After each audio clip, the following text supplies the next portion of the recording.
Hey, what's up, guys? Everybody on the live. Welcome to the MPL After Hours with no background music, of course. Say hello, everybody, to our guest that's going to be joining us for the pilot today. My name is Gideon, your host, as well as our boys. Starting with the, it's flipped on my camera. Your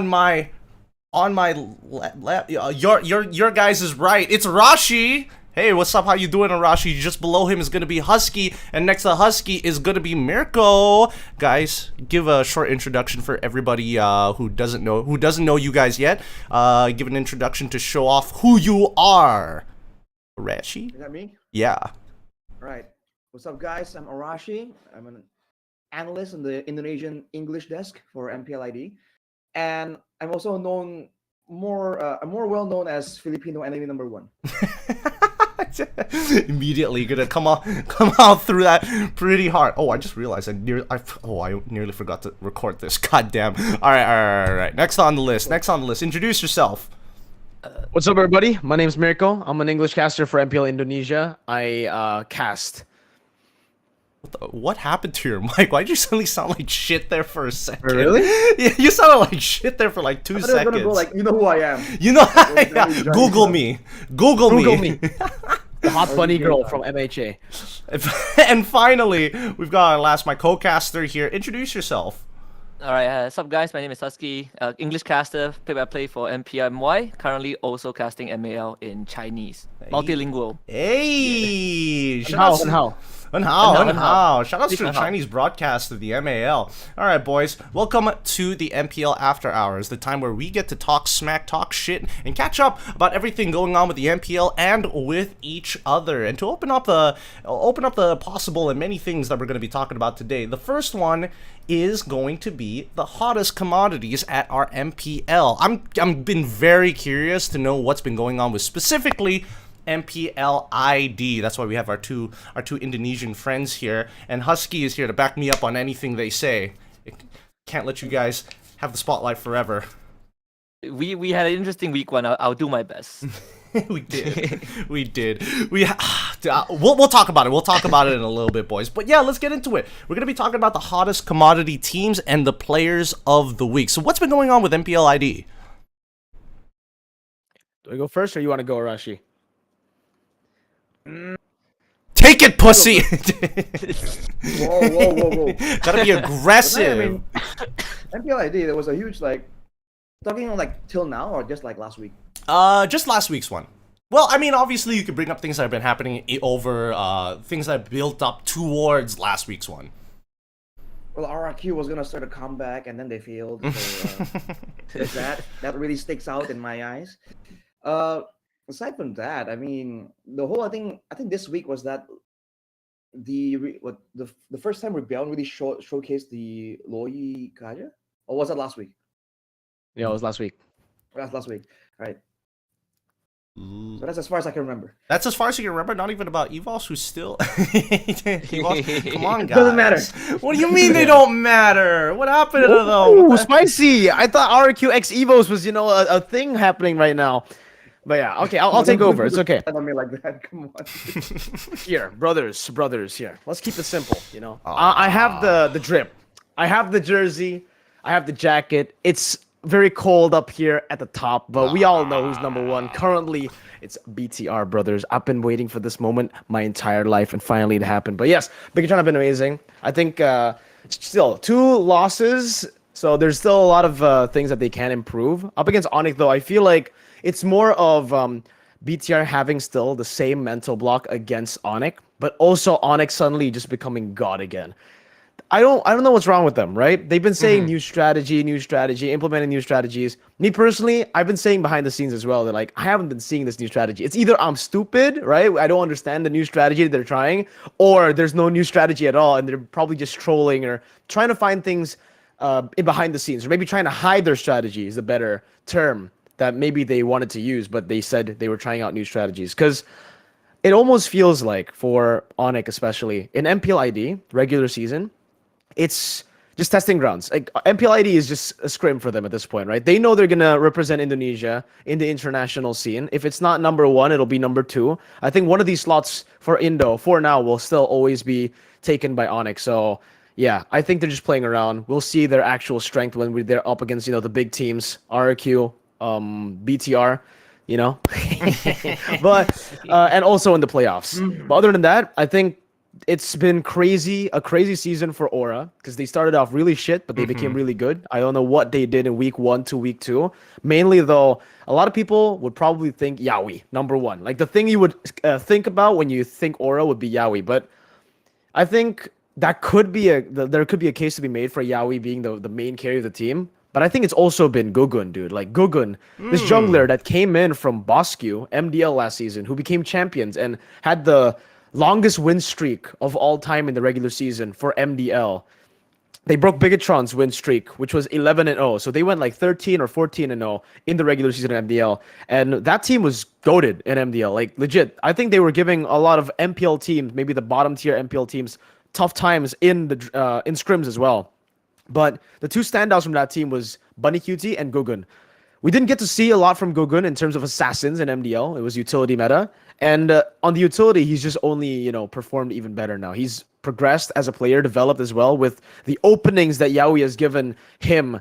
He's been able to win out almost 100% of all these 50-50. So Gugun's really impressed me. I think when it comes to commodities, Gugun is one of the stars that has risen and has stolen the spotlight for a lot of other junglers. Really? I thought in terms of like rookies that Gugun was definitely one of them, but the other one that I wanted to talk about was the Onyx member for EXP that changed out for Boots last week, if I remember correctly.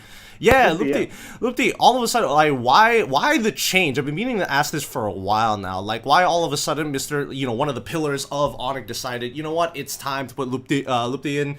And is it like that much of a difference, or this time of Ramadan and Boots is not feeling too well, having to fast all that time during game days?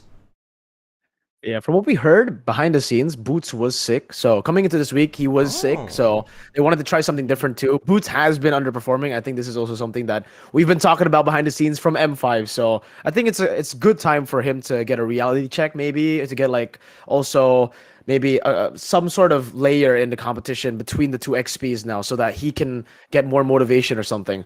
So Lutpi's been okay. I wouldn't say he's that good though right now. Like he's still playing very basic, just following shot calls. I want to see that identity from Lutpi because in MDL, he's a very intelligent XP laner. So I think we just haven't seen that version of him just yet. Maybe he's not comfortable yet. Still has the jitters on stage. It'd be crazy if he's making calls to the rest of Onyx. It's just like, on me now, we're engaging now. You don't have a choice. Dude. Listen to me, Keyboy.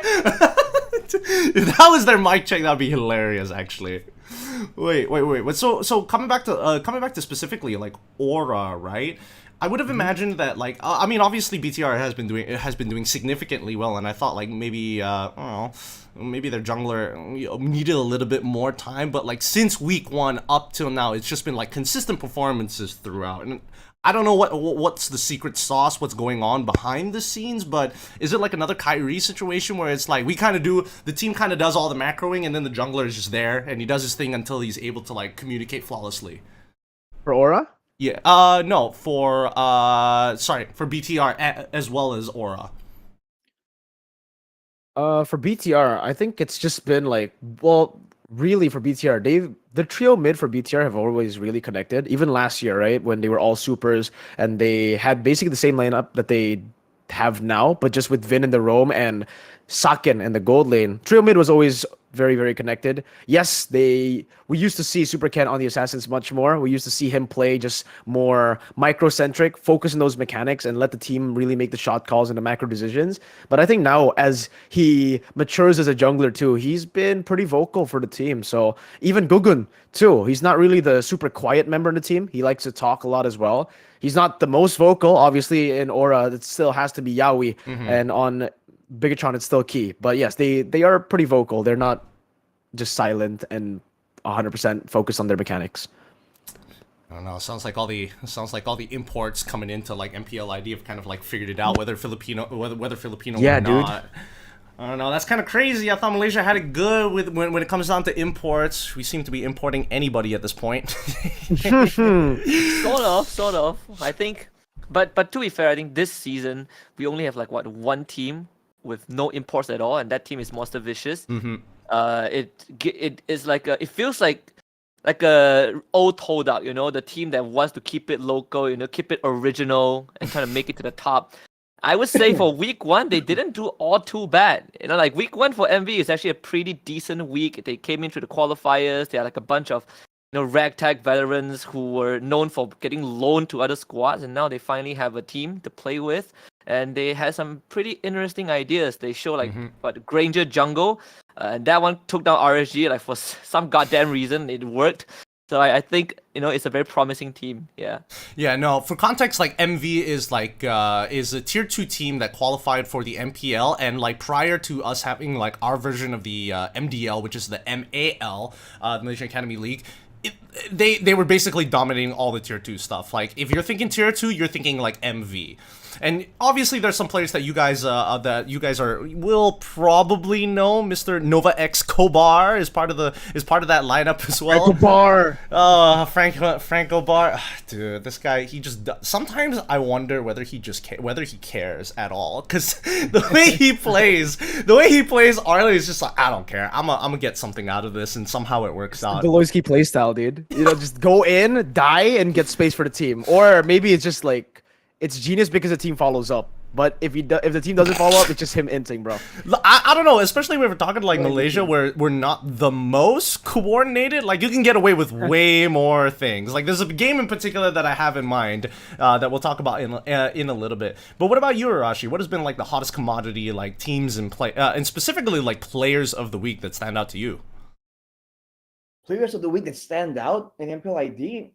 I think I was very impressed with a boy in particular, because for a long time, I mean, we've been talking about him being consistent, and he's always been able to perform, even though the team isn't doing as hot. But especially this season, man, early on, it was looking so rough for Geek as a whole, and yet a boy finds ways to still look good in the middle of all the chaos. And the last match they had against RRQ, yeah. I feel like that, especially that Novaria pick, really allowed like Geek to just come up with a lot more like weird stuff. I mean, the Selena came out of nowhere. I think that was a big part, and just ensuring that RIQ once again just falls to the Kingslayer. So that's a bit of a bummer, but Geek fam looking really good. What about that? Yeah. What about Moreno? Because I know Moreno has literally like sometimes he puts his team on his back. Does that outperform Aboy overall, or is it just like is that not part of the consideration here? Unfortunately, this week we didn't really get to see Moreno on all these, you know, the Novarias and stuff. He was placed on more of the utility, like Vexanas. Don't tell me he got put on Angela or something.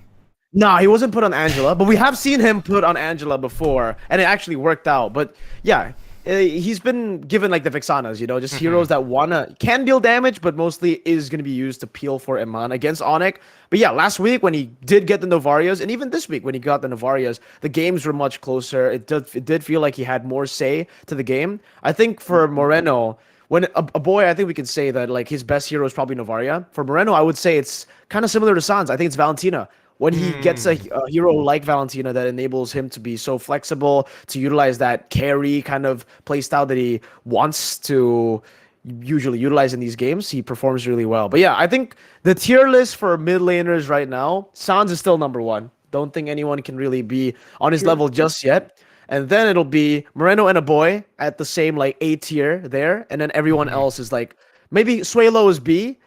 And Krite Suelo is B? Suelo and Krite are there. And then everybody else are just like, yeah. Say it. And that's with Lemon coming back, by the way. Because again, Lemon was up against a boy there. You brought up the Vexana and the Vexana and Novaria. And usually Novaria always wins out in damage dealt.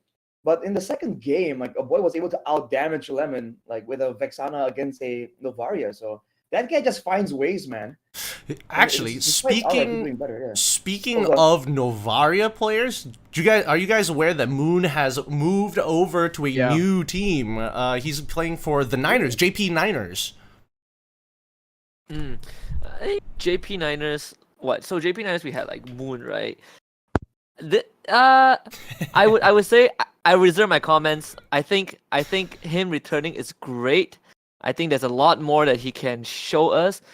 The first series that they played against KG, I don't think that does Niners justice. I think, especially like that one game, which was the most dog shit game of the entire season already. Oh, whoa. Absolutely terrible. So bad. I'm pretty sure we have time to like elaborate, but yeah, it was like one of the worst games in the series. I think the only person who is sane in that game is actually Moon. Really? Okay. Wait. Are we including game 3? Are we including game 3 in this one?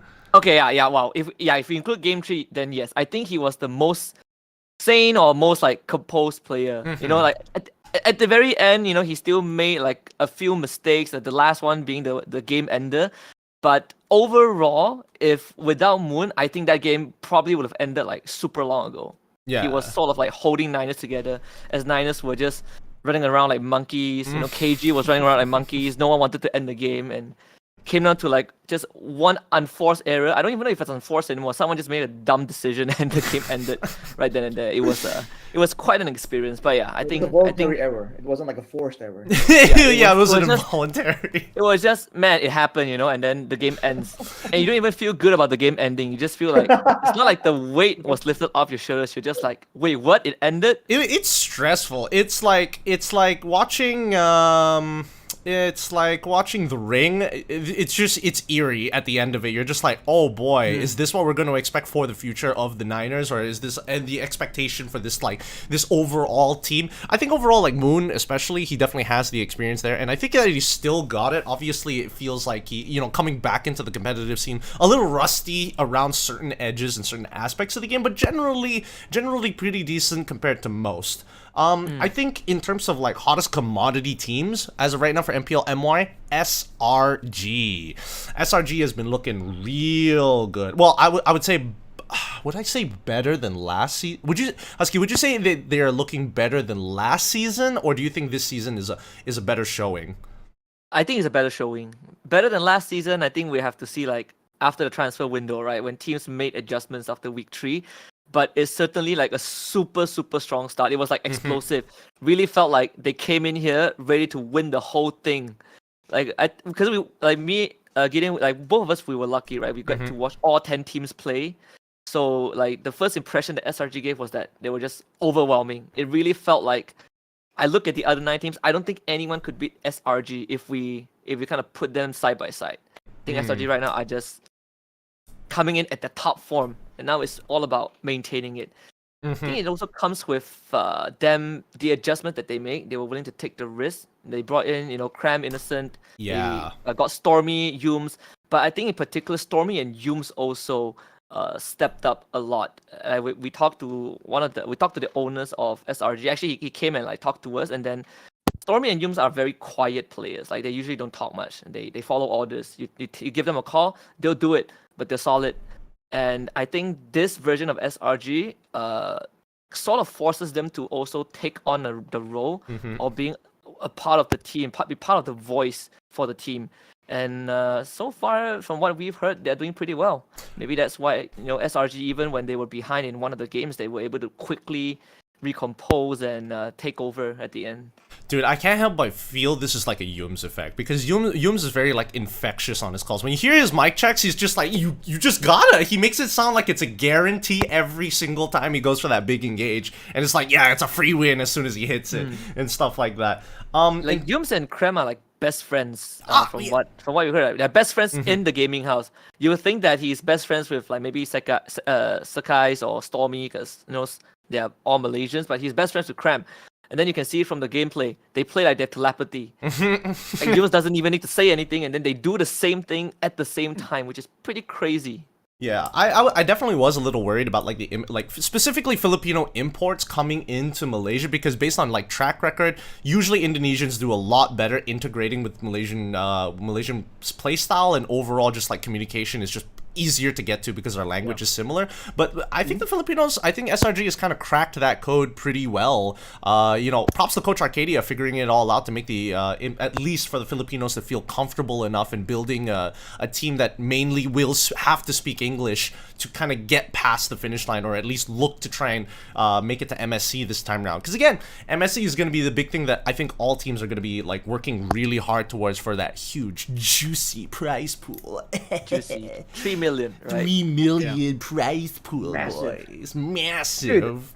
Seriously though, I've always thought like even last season, right? After Snapdragon especially, I think it was literally just after Snapdragon. I thought SRG would dominate MPL Malaysia because they were really good in SPS. They were the only Malaysian team that actually like Stood that a I saw chance. with potential. That would had potential because like it was a very early start for that roster with Arcadia in the lineup, with Super Red in the lineup. I'm a fan of Gojes, Sakai's as well, and now with Yums. Yeah, I think they've really they've revamped the roster. They've definitely upgraded their roster, but it's just disappointing to me that last season they kind of, I don't know if they choked or I don't know what happened in the regular season, but failed to be consistent. It's just so sad to see last season. I'm glad to see them now winning because I'm always a fan of these teams who trash talk, right?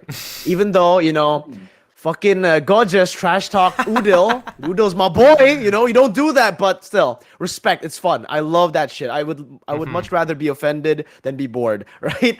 And also for the trash talk of, I think it was Innocent, right? Innocent to Sakin. yeah. Innocent, yeah. Dude, Innocent, brother. Sakin is my boy, brother. Do not do. No, I'm joking, but it's fun. It's really fun. I love the new color that it brings to MPL Malaysia. It makes me want to watch MPL Malaysia when I'm seeing all these clips of good interviews. Whilst in Indonesia, we have players just saying we're lucky, we don't know. It's boring ass robotic answers, zero personality, right? Like if it's not an alter ego interview. I mean, is it still? I'm I thinking mean, about now it that Udil has shifted over to Malaysia, I don't know how's Alter Ego in their It's still- trash talk. They're still hot. They're not trash talking, but it's still fun. Ah, It's okay, still okay. fun. They make Their jokes and personality stuff, still shines. especially Pi. Yeah. Pie, of course. Pi is amazing on interviews. He's got. I mean, somebody's got to do it. I think that somebody has to do it to kind of like generate that level of hype, or at the very least, give something that is engaging. I've been on about it ever since I've been on the desk for the past 2 days with Hus. For the last week, our very first week, for the past 2 days, I'm like, hey, Malaysia, we're not the most competitive region, but we sure are the most entertaining. Because I am looking at kill counts, like overall kill counts in MPL ID and as well as MPL PH, and it's just like, oh my god, nothing's happening in the game. Nothing. No, but everyone's too pussy at a Lord dance. Nobody wants to be the guy who makes the mistake.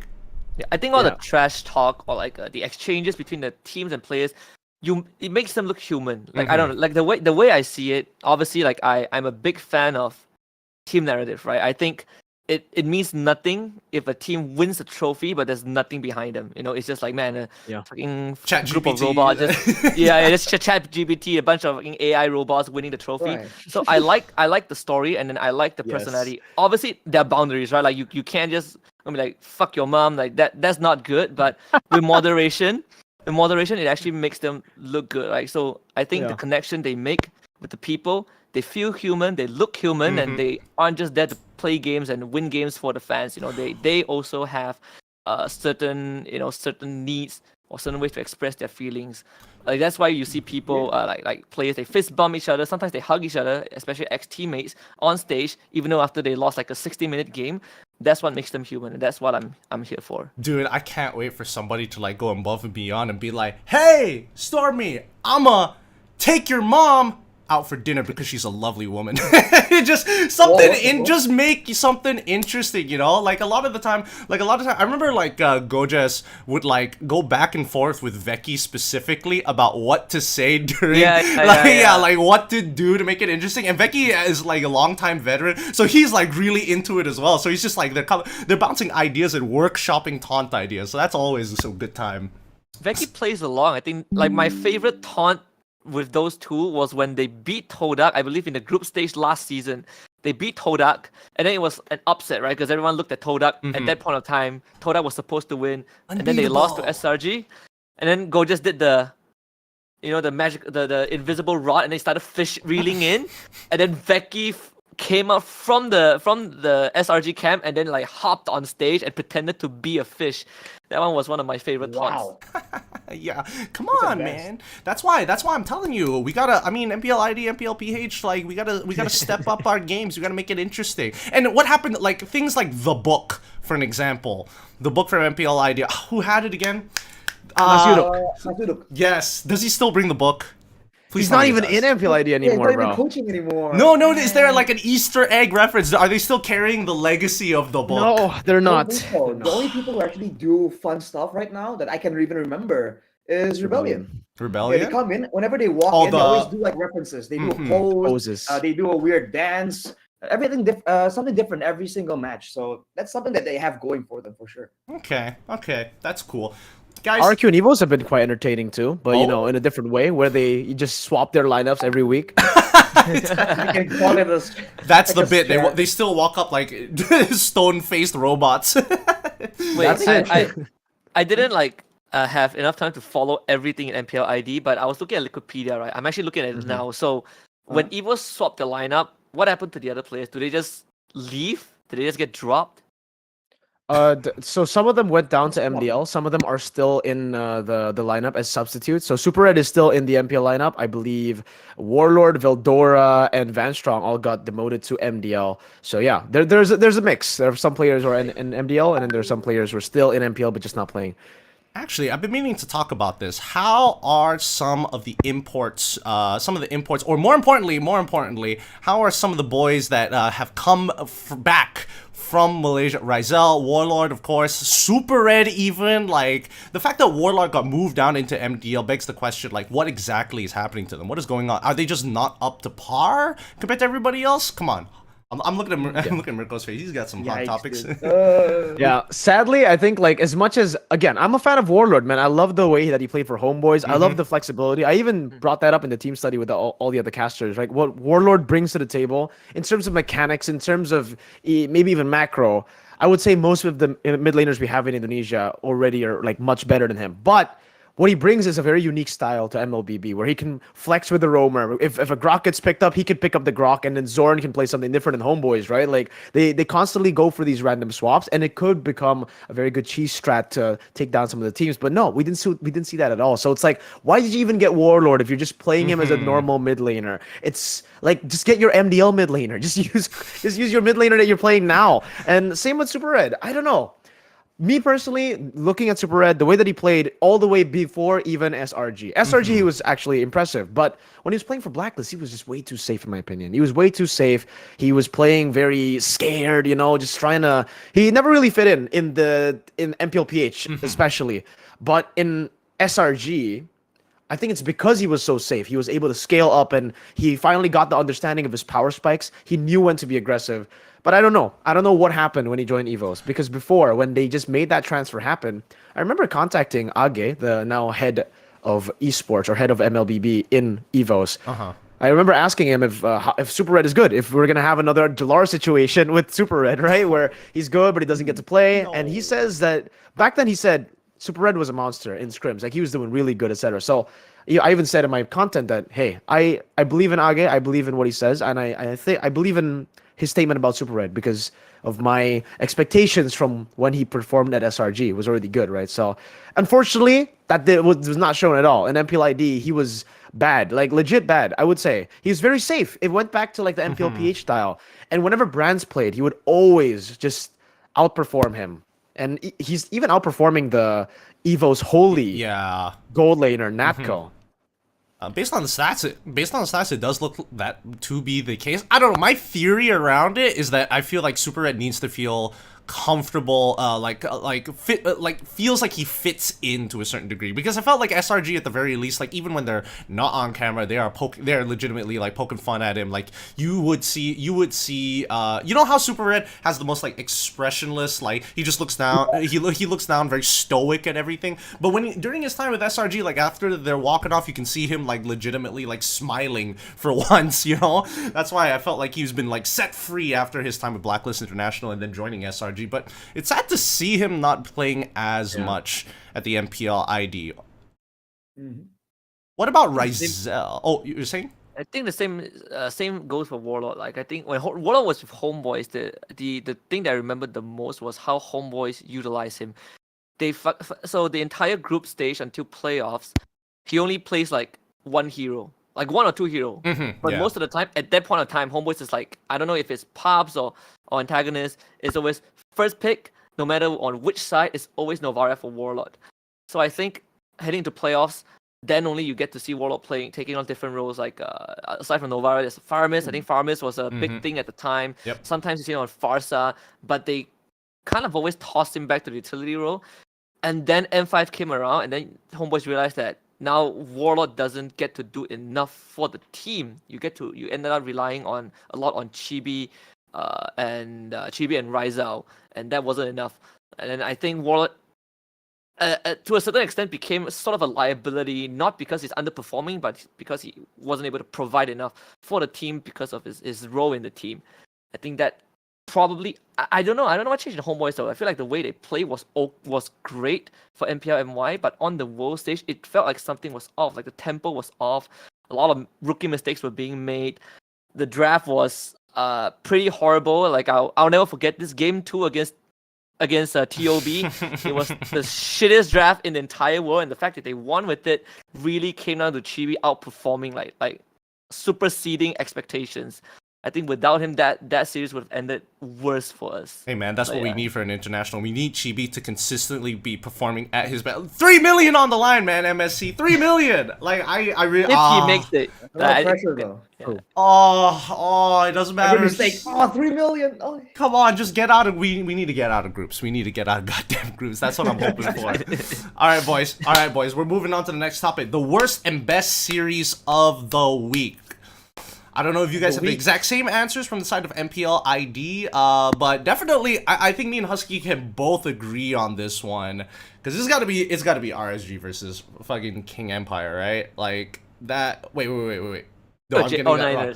Yeah, sorry, JP Niners versus King Empire. That was a rough one. Series started off great. Game 2 was like okay, a bit one-sided. Sort of like game 1, maybe KG figured something out, and counter draft, counter play, whatever. And then we go into game 3, and it became the worst game in history. For once, like usually I look at the comments, I look at the chats, I'm like, all right, like their opinions is their opinion, like you're entitled to it. For once, I would agree with the chat at that time. It's literally fucking Grandmaster Brawl game. It makes no sense. This sequence. There was this sequence, they were dancing at the Lord Pit for more than 10 minutes, or is it almost 10 minutes? It was the longest Lord dance ever. The Lord, I think even the Lord got tired of dancing. He's just fucking getting aggroed out and reset. Like, we have a reset counter. I think the Lord probably reset it like 40 times. It was horrible.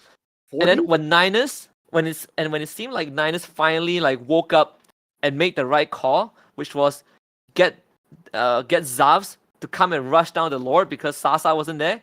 Zavs reached the Lord, and at that point, Niners were resetting. They had no means of contesting. All Niners had to do was to rush the Lord down. Zavs arrives and was like, nah fam, going back to 1v1 Sasa in the top lane. Yeah! Fucking dragged on for another 5 minutes. It was horrible. It was so bad. I'll tell you now, like KGE was meant to win that game. Like they were smashing him in game number 3. 10k goal lead. Yeah, 10k goal lead. We've got it's a Claude versus Natan matchup, and Natan is like a full item and a half ahead of him. It's like, oh, guess what? You literally can't do anything. What are you gonna build? Winds of Nature? Yeah, good luck, kid, against my magic damage as he guns him down. But and then because keep in mind that JP Niners were playing Novaria Selena. Novaria Selena, yeah. Yeah, Barbosa was like whipping out the Selena special. Hit no arrows for the first 11 minutes of the game. Yeah. Oh wow. The first like important arrow he actually hit was what like extended the game. He somehow landed it on Sasa. Yeah. And then Sasa got greedy. He was like, I don't need to purify this. Yeah, I don't need to purify. I have a Grok blocking. Oh my Grok god. blocks the Novaria Star Shatter, the splash damage kills him. Like, kills him because they add the second part of the Selena arrow. Then he dies with Purify. And then Niners get the Lord. And then we were like, okay, if Niners wins this is great. First ever comeback in MPL, right? Niners gets the Lord. Zab pushes mid. Stands in front of a Grok without Purify. Gets Wild Charge and dies. And we were just like, what the fuck was you doing? Didn't even prep his BMI, just stood in front of a Grok and he just died. ate it. Yeah, he straight up ate it. He straight up ate it. Dude, Yeah. and the game just progressed like this. From that point on, it just progressed in a downward spiral, and then you can clearly see the players getting tired. Where it's like, oh, he finds like an incredible BMI into the blazing to it, and then he gets like flicker wild charged on instantly, and he's just like, oh no, now I can't take my BMI back. I'm left in the middle of the enemy team. I'm like, what? I would say that one of the big reasons Niner didn't win that I partially is on like the macro, like Zav's fucking just staying in top lane even though he had the upper hand, and secondly is also because I think the fatigue kicked in, right? Like he started yeah. getting really sloppy. Like the wild charge mid when they finally got the Lord, that was one. Second one was they somehow defended their base, right? Like Moon was like going ham with his damage, defended the base. Zaus was like, all right, I'm gonna chase the Grok, puts down the BMI. Again, without Purify, 8 wild charge, BMI expires right before the CC finishes. So he couldn't tap BMI because he expired, and then he dies again. Then he came down to Moon defending the base, and it was just a shit show because Moon was playing out of his mind. He dealt like what 200 plus thousand damage that game. 100 and like 117,000. No, I think it's in the 200. I think it was it's 200 already. I think it's in the 200,000. He dealt so much damage. Yeah, he was doing a lot of damage. He was also like putting his experience into use to help drag that game on. But I think like a large part of why it was like bouncing back and forth is the fact that they were playing like Selena Novaria. I think you should see the accuracy rate of how many times he hit the abyssal arrow. 11 minutes, basically 0 to 1%. And from 11 minutes afterwards, he started hitting it a little bit more consistently. He's hitting like a 40% to 60% hit rate. Oh, dude, that was... Did they flash the stat while the game was No, they didn't. They didn't. It was just like... No. We would have loved it. We would have loved it, honestly. Like the counter of how many times he missed the arrow. But yeah. Dude, KG gave us flashbacks of SMG. Like, I made this joke on broadcast. I was like... Oh my god. Man, KG had only 2 SMG members, but this is fucking SMG game. Oh. Yeah, dude. I mean, like, I think SMG were like really shit at M5 wildcard, and I was like legit maulding. So I can't imagine seeing that again, bro. I would be maulding too. I was so fucking pissed when they were up against like, dude, they were up against Nightmare or some shit, you know, like the bottom father team, and they were struggling. I was like, what the fuck's wrong with them? Why are they so bad at video games, dude? Yeah, no, I don't know. They tend to play too safe. No, it's the Malaysian meta mentality. Once we get to internationals, something about internationals makes us like, okay, we're degenerates now. No, even local, even in MPL, like they had moments like that where for some reason they just don't want to win the game. We have a big lead, don't want to win the game. Last season they were known for losing games because they win the team fight but didn't get the Lord. And it's not like once. It happens so many times. Every time you see it's like deja vu, but a different team. Happened with SRG, happened with Homeboys. And it's like during the most important matches. And for some reason, it always happens. It always happens. But what about you guys in MPL ID? Worst game, best game?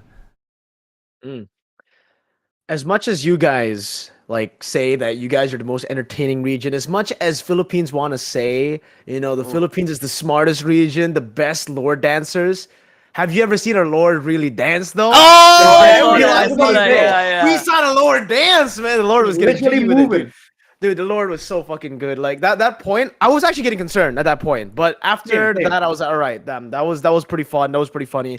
But yeah, because like Geek Fam were holding on to that Lord, and if it wasn't for that Lord bug, I think they would have been able to like maybe even get it, force a fight using the actual Lord dance, not the buggy Lord dance, you know.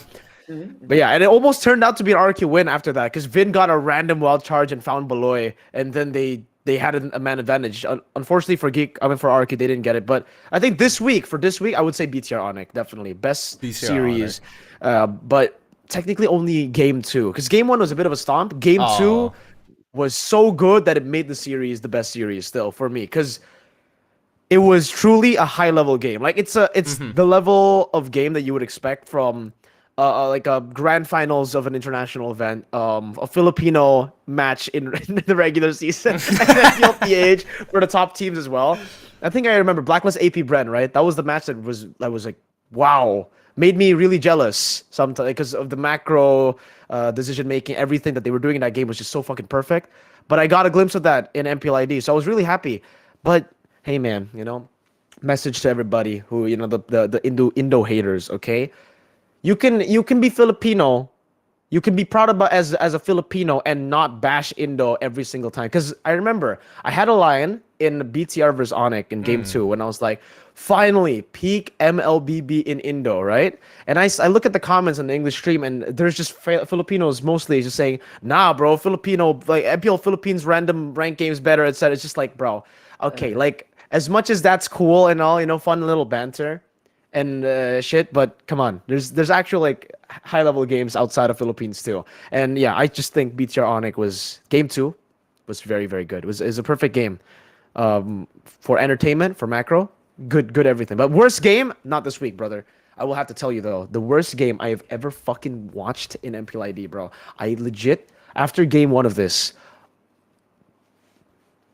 I just wanted to die, bro. Okay, please. Evos versus Geek, game 1. Holy moly, was that the worst game I've ever watched in my life? Is this week 2 or week 1? Week 2, I think it's week 1.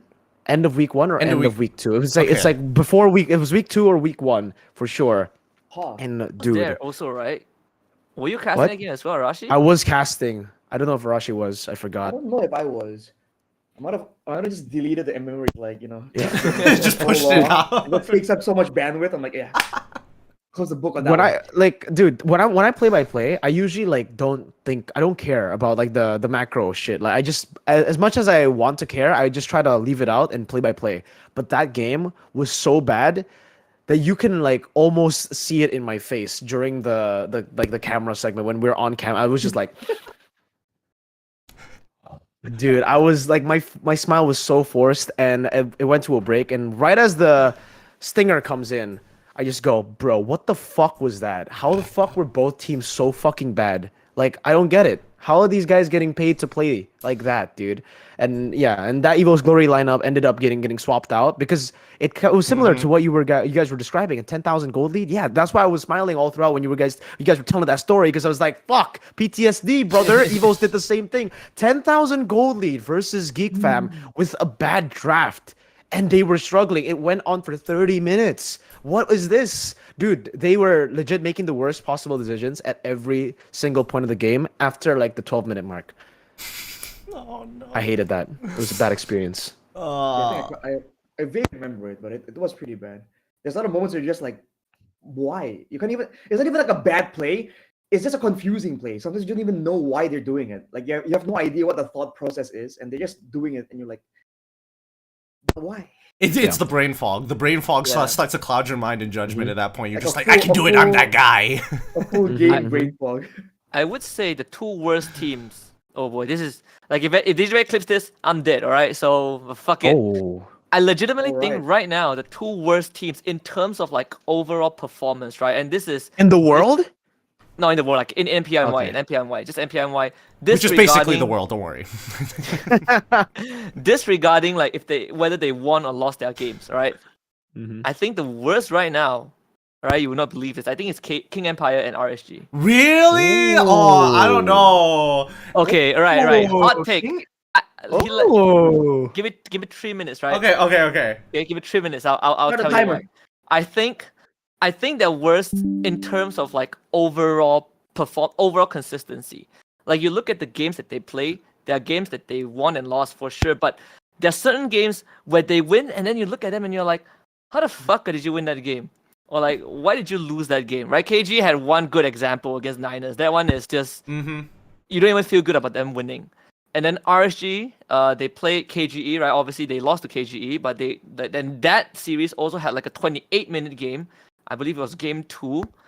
And then when RSG played Monster Vicious, it was also painful to watch because I think like at a lot of point in time, if Monster Vicious, if their XP, if Zeno wasn't playing like an absolute idiot that day, they probably would have beaten RSG Malaysia. But I think Zeno was underperforming. Like he was making some questionable decisions. I think his macro really wasn't like on point. A lot of opportunities he didn't take, and no RSG was able to like retaliate. But that game, that series, game 3 Monster Vicious against RSG also went on to like 28 minutes, right? And it's not even like, man, Monster Vicious were playing super well. It's just RSG Malaysia also let their foot off the gas. I feel like Yeah. it's the complacency. I think that's what made me feel like they are the worst in that manner. Like obviously you can say, well, Bounty is gonna get rolled by them. I agree, but we can't have teams who are winning series, but they're winning it in that manner. Like what happens if we go into playoffs, right? What happens if we go onto like international stage? You can't have those games. You can't have one game where you are like rolling over your opponents, and the second game you're just making dumbass decisions. It doesn't make sense. I can see where the sentiment is there. I definitely agree with the sentiment for sure, but I definitely think that there is enough like. To me, I think there is enough correct, like higher level decisions that are being made. It's just the execution can be really, really poor at times, and then other times it feels like they're overthinking certain situations when they really shouldn't. It's pretty straightforward. If that is the case, then what do you think about like teams like Bounty or even like Todak's Todak's performance? You know, because I think out of all of them, I think Bounty by far is the weakest team. I agree. Like overall in terms of like every aspect, the macro decisions, the micro, the way that they're executing their gameplay, even their draft can be a little strange at times, but still there is some underlying logic. I just don't 100% agree with it. I think Todak has been, for me, the bigger letdown overall, because they really feel like, it feels like they have a lot of experience, but they have no, I wouldn't say no idea, but I would say that they are adamant on outplaying a situation when clearly there is a miscommunication going on. I think for Bounty, I agree, right? That's why I mentioned that. Yeah, the preface. You know, put everything aside, the preface. I think Bounty is still the weakest. Todak, I can also agree as well. I think that their performance leaves a lot to be desired. But at least they didn't give us, like, if they lose, they lose very fast, right? It's not like the game goes like impossibly long. And if they win, it looks quite clean. You know, like Shizo gets his moment. Zyme, without a question, this guy was winning games for his team. So at least there's little pillar. So that you have at least people like that. I'm still looking for that individual in like KG and RSG. Like I don't see that person. Maybe for KG, Smooth. X-Win, right? It's smooth, dude. What? Smooth and X-Win, right? Smooth had a great series, and X-Win also was he was like Nova Escobar, right? He was like looking for a lot of opportunities. So props to those two. But RSG, I don't know. Maybe Storm, right? Storm is probably my best candidate. Yeah. But I'm not convinced just yet. I think it's just inconsistency, right? It's way too sloppy. And if this is how it is going to be, I wouldn't be surprised if like Bounty starts catching up. You know, at least they don't show these tendencies yet. I mean, it's still our week one. Yeah, it's still our week one. So obviously, we're gonna be like very, very sloppy for the majority. But let's move on for other topics that we need to talk about. Things like metagaming. This segment is gonna be designed around the metagame of high-level plays and things that generally I want to get your opinion on. We have 4 things that we're gonna kind of speedball here. I want to get like quick general opinions from all across the board. We will go in this order. I will give out your thoughts whether this needs that this is over buffed, undertuned, or over buffed. I want to know your thoughts on it. Yay or nay? We will go Arashi, then Miracle, and then afterwards we're gonna go with Husky, right? So Arashi, yay or nay? Carry. I would say nay, because for a while it seems like very popular, and I don't know if we've mentioned it, but fun fact, Aldo was talking to us for a bit, and he was saying that, you know, he's an architect and he's always like very bright-minded about all these off-meta kind of picks. And he's saying that like Carry is kind of, to quote him, like unbeatable in the game. It's like one of the strongest laners. This was early in the season, of course. But Before the patch. Yep. yeah, we were like, really? And so like we kind of landed on the conclusion that you can do a healthy amount of damage and you're a lot like safer, right? You can always trade better with the Brave Smite, etc., and your build is more flexible. So for a while, like, I kind of saw some value in it. I believe Mirko wasn't quite a big fan. But also, I mean, recently we're seeing the carries revert back to old build anyways. So, right, so like part of what makes it so appealing initially isn't utilized any longer anyways. Now it's just a Brave Smite and then like your usual attack speed build. So I never really saw like that high of a value. I think it's very situational. Situationally, it can still be very good. But overall, as like a prio pick, I don't think it should be high up. Okay. What about you, Miracle? Yay or nay, Carry? Yeah, I would also have to say nay. If yay means it's like super prio, then I would say nay. Because like I don't like it as the super prio pick that it is right now. Because teams would legit just first pick the shit out of carry, and unless you're Kabuki, I don't think it has really worked out for the most part for first pick. because again, like Arashi mentioned, situational. I agree with that. That's something that I've been preaching since week one. Yes, you can pick it in the first phase, but not in the first pick, not in the first layer of picks, because there's so many other heroes, especially in before the patches. It's like with Ruby Arlet being so. I would actually say Ruby was also a nay, but yeah, carry. Back to the point, carry. Good when you can like form a team around her, get at least like a Kaja, get in there to lock some members, a Minotaur as well, get her space to free hit. Also, a really good laner. I have to agree with Aldo as well. Like, yeah, it's very hard for you to lose lane on the carry because of the Brave Smite, and the way that you play it right now is just so easy to proc the Brave Smite over and over again, and you almost are never low in your lane as a carry. But still, no prio. So nay. Nay from Miracle. What about you, Husky? I would have to give a nay as well. Well, I actually had this. I actually talked to Jace about this, right? Like Jace was a big fan of carry, and I was telling him that, yeah, I can see the value of carry, but I don't think she is that good. Even in the matches that she was picked here, there were some matches she goes for the Thunderbelt tank build, but the matches that she really like popped off was the Holy Trinity, right? Just full on attack speed, and then you probably toss in a Thunderbelt at the end if you really feel like there's a need for it. So yeah, I think that's just too many heroes, like Merkel said, too many heroes that you should pick up in the first phase. I would even argue you could leave carry for second phase and nothing much would change, because there are so many other options, right? So what if they ban carry? I mean, there's Claude. So what if they ban Claude? You still have like Beatrix, Ixia. I mean, you have like Brody, Bruno. She's not the be all end all. You play safe, like you survive in lane, but what next, right? If your team gets like rolled over, like what we saw between Homeboys and SRG, then that carry becomes kind of worthless as the game progresses.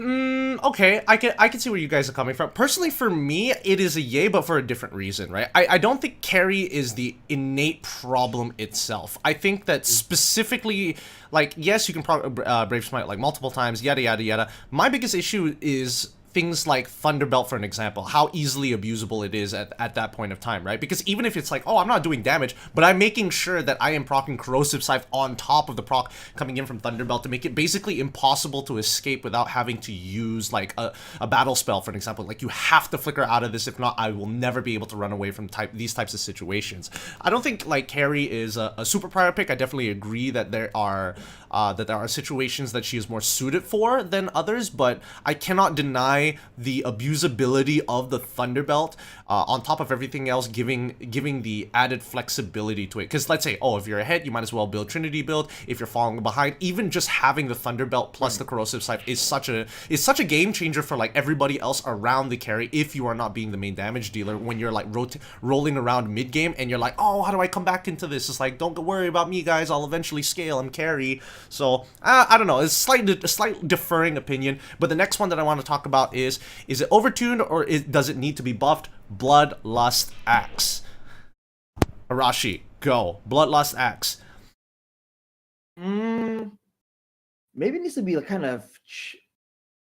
We haven't seen it in a while, and that's because of the Festival of Blood now. Kind of like is good enough. By all means, if you build a Bloodlust Axe like on a Tarizla or a Paquito, you can heal a lot more, and it still provides value that way. But then the question is, how much is really necessary, right? Now that a built-in way to really heal up, you don't have to spend all that gold. You can get more damage, more tankiness. It just seems like even if you buff it, right? There's at a certain point, spell lifesteal becomes kind of like too much. Like, no need for you to be able to like go from 0 to full on one minion. You know? Like that's just not as required compared to other stats. So I feel like it just needs tuning, I guess, for lack of a better term. They have to kind of try and change the requirement for it, or like what's the purpose. If they want to make it like a item that needs to be built more, like maybe make it more, have more uses than just spell lifesteal. Maybe add some more effects to it that makes it like an okay item to build in, like in a core item kind of perspective. Because now everyone who used to build Bloodlust just never builds it anymore, and they don't seem to be like lacking for it, you know? Being punished. You don't see Paquitos kind of walk around like, dang, I wish I had more sustain right now. No, they seem to be doing just fine with just the emblem. So I think, yeah, tuned, or I don't think even buffing it will put it back in the meta. So I think just a bit of tuning, a bit of changes. For sure. Okay, what about you, Miracle? What do you think about Bloodlust Axe? Does it need to be tuned a little bit? Does it need to be buffed? Just let it be, man. Just let it Just be. let it be? Let the Bloodlust Axe be. You have to nerf the Brave Smite and the Festival of Blood. Nerf the emblems, man. The emblems are giving like all the fighters, all the gold laners, everyone so much better time to just not go for any sustain even, right? Like carry will just go Corrosion Scythe to Golden Staff if she even wants to go full damage. Usually you have to go DHS because you need the sustain at least to survive in the laning phase. Now it's like, nah, I'm gonna do my thing, man. Fuck the DHS. Even Claudes, like nowadays, just with the QC, QC, brother, man, they would just go Corrosion.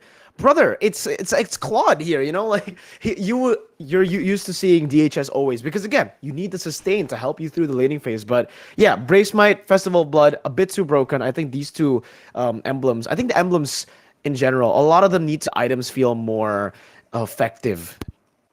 Okay. What about you, Husky? Bloodlust Axe. I think either you. I feel like Bloodlust Axe now is just a redundant item. Like you get it, and then it's just like a dick stroking contest, right? You feel good about yourself. Oh, I fucking 50 to 100% with like 1 million wave, but without it, it's fine as well. Like Paquito now, they just go like what? You can go Hunter Strike into like a Sea Halberd or like a Malefic instantly, right? And you still get the same value.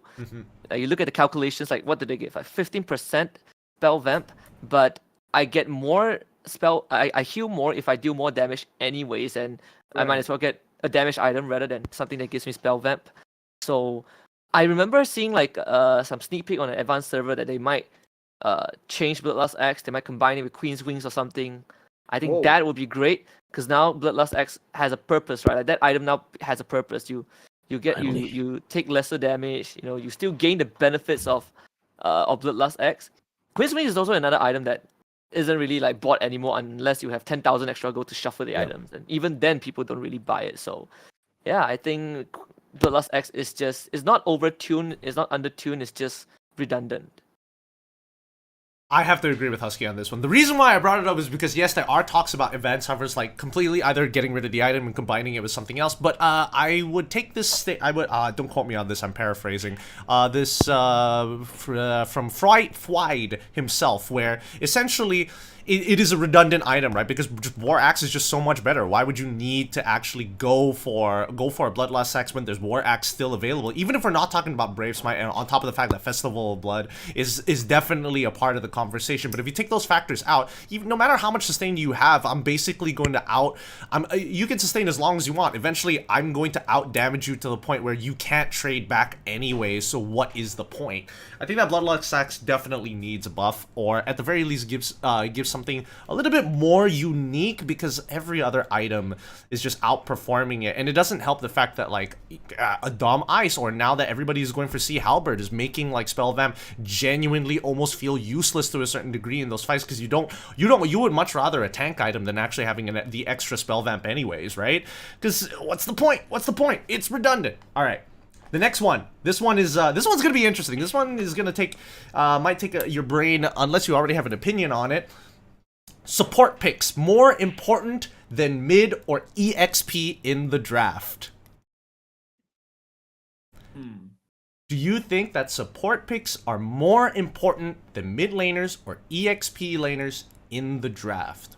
Can you elaborate more on when you say more important, like better, like it's more priority in picks? In terms of like how important is it in terms of like overall role, not just even in the draft, right, but overall impact in the game? Would you rather, again, a good matchup in your mid, a good matchup in your EXP, or a real good support? I'll start with mine, because I think that support picks overall are way more important than your mid and EXP at this stage of where we are in the meta. Because I feel like mid laners all generally do the same thing, right? There are a few exceptions to the rules, of course, but that's why you have 5 bans to kind of like curb those problems. EXP, basically negligible half the time, right? Because it's either, oh, I have a bad matchup, I guess I'm going to call my support to come and change that fact, or like I have a weak early game, so therefore I'm going to bring my mid jungle duo up once in a while to break timings and things like that. I think personally for me, I think that support is by far, like, other than like gold, of course gold and jungle, definitely pretty high up in the list in terms of like how impactful and how important it is as of right now in this state of the game compared to mid and EXP. The way I look at it, I feel like it's kind of case by case, and that's a bit of a cop out for sure. But Give me a hypothetical. Give me a hypothetical. What do you mean? Give me a hypothetical that actually goes this case by case, because generally I feel like overall in most situations a high impact support is going to be more important than your general mid and EXP, because mid and EXP generally just do the same things no matter what heroes you are getting these days. So when you say support, you mean specifically supporting type roams, right? No, I'm just talking about roamers as a role. Or roamers in general. Yes. Okay. So I feel like the roam has a lot more responsibility in general. For the longest time, it's always been the roam position is you support, but you also kind of like set up and also look for information. So you have a lot more to do technically. But I feel like if you can very clearly say like, oh, these days it's all about as long as you get a strong insert role here, you're good. I kind of don't like that idea, because I feel like that defeats the point of these multiple roles, and that defeats the point of like you being able to actually have a good impact regardless of like which role you're in. You know what I mean? So like teams shouldn't be able to go, in my opinion, shouldn't be able to go like, oh, as long as we can find a great jungler or a great roamer, then we'll be able to just win more consistently. I don't like go to. I know it happens, but I don't like that kind of like path technically when it comes to a principle, an idea perspective. Early on in the season, I really felt like the mid lane actually was very important. And by all means, I'm a mid lane player as well, so I might be biased in this department. But I felt like, especially in the mid lane, you're responsible for a clear. And when you have good mid lane clear and wave prio, that results in you being able to help out your roamer. When your roamer wins because of the mid lane backup, then you can kind of back up your jungler as well. And I feel like that trio mid roam jungle rotation kind of relies quite heavily on that mid lane matchup, right? Now, not to mention in the early game, you're the guy with the damage, right? The spells have base damage that's a lot more relevant than like a gold laner with one item or less than one item. And you can also give there's a lot more spells that are high impact when it comes to crowd control or damage in the early game. So I feel like it kind of sets the tempo for your team's playstyle, that mid lane. So that's how I felt early on. But I feel like now with teams kind of like adapting and adjusting, especially after last week, I stand by the fact that I feel that Novaria is like really strong right now, because for a multitude of reasons. It's not just the info, it's not just the harassment, it's also like the utility value. So you kind of have a role, a place in any kind of composition. But I do feel like it's now kind of more balanced. It kind of like, after an initial kind of like boost in the mid lane strength, the mid lane prio, I think it's kind of balancing back out, especially with last week, and especially for MPL ID with Red coming back, right? There's a lot of people are saying like, whoa, these support roamers like the Mathilda, the Estes, and all that. Yeah, they're looking really good again. But we've seen it before. Like teams can just go for a different composition. They can really punish that kind of mindset, right? That kind of like sustained mindset. So I feel like it should be equal. But yeah, I think I'm still more biased towards the mid lane, but only by a bit. I don't think it's like game changing. All right. So you're non-binary to it. Got it. Sure. They, them. Oh. Mirko, what about you? What do you think about it? I mean, I think like I thought you were actually referring to supports as in like supports, not just roamers, right? Because I would actually have to say, yes, I agree 100% if it's just supports. If it's Mathilda, Angela, Minotaur, those three are the best roamers right now. Like legit, you can control the team. I mean, depends on the players as well, to be fair. Like if Yaoi goes and plays the Mathilda, the Angela, it doesn't have as much impact as on, the Grok, the Cho, the Minotaur even. But I would say overall, these three heroes are probably the best roamers right now. I wouldn't put Estes in this category. No Diggy either. Like the others are really, really situational. But in a lot of these games as well, I would think Rafaela would pop up, but they haven't been. Well, MPL ID teams haven't been able to utilize that. But yeah, so if it's just based on these support picks, I agree. I think support picks right now are the number one. There's a reason why Matilda is 100% pick and ban. There's a reason why Angela is 100% pick and ban. There's 100% Minotaur pick and ban too. These three heroes are absolutely broken. But fuck tank jungles, okay? Moonson, change it, man, please. That's it. All right. What about you, Husky? What do you think about it? I think what I feel is completely different from what you guys feel. I think XP is actually the most important, and that's based off of like observation and some personal experience. Simply because like you look at support picks, sure they are very like S tier support, like Matilda, right? The one that Mirko mentioned, but you solve it by banning it, right? So when you remove that from the equation and then you look at what actually happens in the game, I feel like XP lane is the one that is able to eventually bleed its advantages into the other lanes. Like mid laner, let's say even if you don't have a good wave clear, the supports can come and help it and help him or her out. But for XP laners, you are most of the time left on an island. First turtle fight, you always have to join. In fact, subsequent turtle fights, you are, required to swap lanes with your gold laner in order to join these fights. And if you have an advantage, you are the one making an impact. You are the one diving back lines. That's what most XP heroes, kind of have to do. That role. Like back then, you have Khalid. Now we have Yuzhong, Lapu Lapu, Xborg. It really feels like they themselves have a lot of responsibility that doesn't has like this linear curve upwards in terms of power spike, and then it drops off exponentially in the late game. But they still have to do the same thing, right? Some of them don't have the luxury to just buy full tank because they need to do damage. So based on that alone, I think XP is the most important, even though they're not like first phase picked, because like even side lane macros are controlled mostly by XP laners, right? Paquito, Benedetta. Yeah, for Kali sometimes does that as well, like mobile XP laners. Far and few in between, but that's generally their role. They are there to like clean shit up, and then they have to join the team. And then if they fuck up their combo, they die on the spot. Suddenly you lose like a big chunk of your damage or tankiness in the fight. So I feel like XP laners are actually like, the most important. Oh, I don't know why I'm the only one who has a different. I thought that more people would be on my side, that roamers are generally by far the most impactful because they're so influential. They're so fucking influential. I don't know, it's because all those solo queue games that I've been playing in EXP where I'm just like, wow, I've done everything and I'm still useless at the end of the game compared to a roamer who basically is going to be relevant throughout the entirety of the game. There is no point of which a support roamer is not going to have a job that is important to do that can provide value to the team, but maybe that's just me. Yeah, I mean, I agree with that, but again, you solve it by like banning the supports, right? If there are more support if there's like enough support heroes, like it is in other roles where banning isn't enough, like you have to eventually let some through, then perhaps the skill will shift a little bit. But for right now, it's like, man, Matilda is good. Fuck it, fuck her, just ban her out. No one plays Matilda, you solve a big part of the problem. Yeah, I think it's also dependent. Like, I mean, it depends on the context, right? If you're playing solo, I think I agree. XP is probably the worst fucking role in solo because, like, nah. But yeah, in ranked or sorry, not in ranked. In MPL, it would be completely different. I think the roles are quite balanced. But yes, when these Matildas, these Minotaurs, these Angelas get left open, the reason why they have to be banned is because they're just fucking broken, so broken. Is it because of the photo or not? What do you think?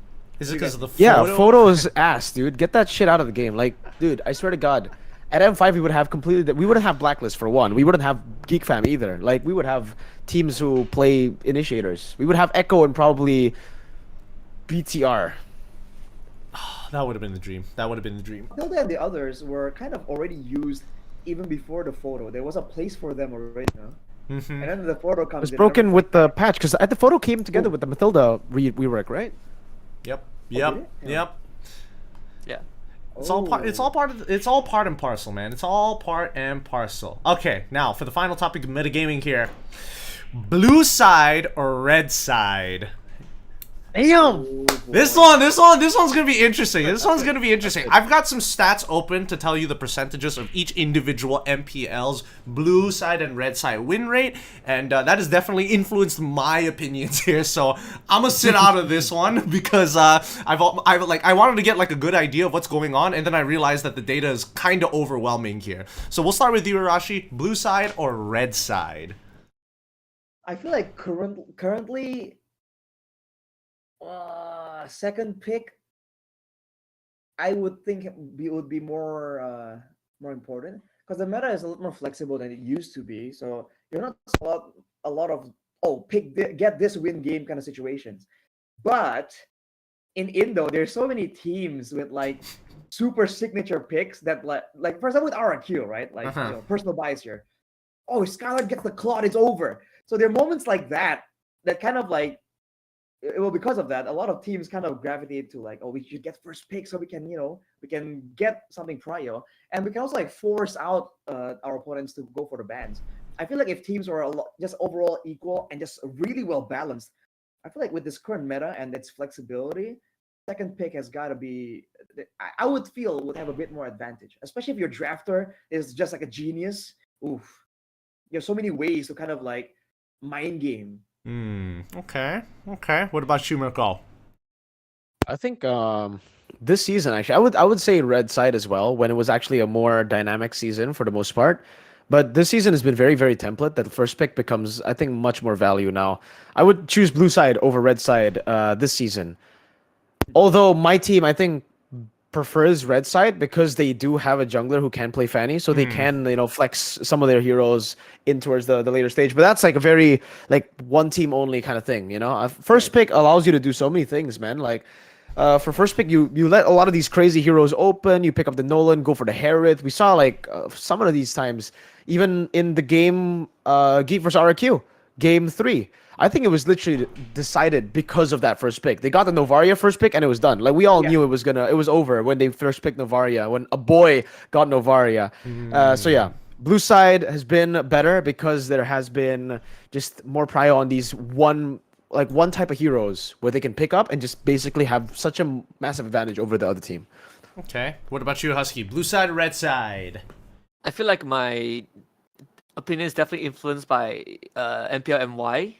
Like a part of it, I would choose red side. I think blue side is important, no doubt.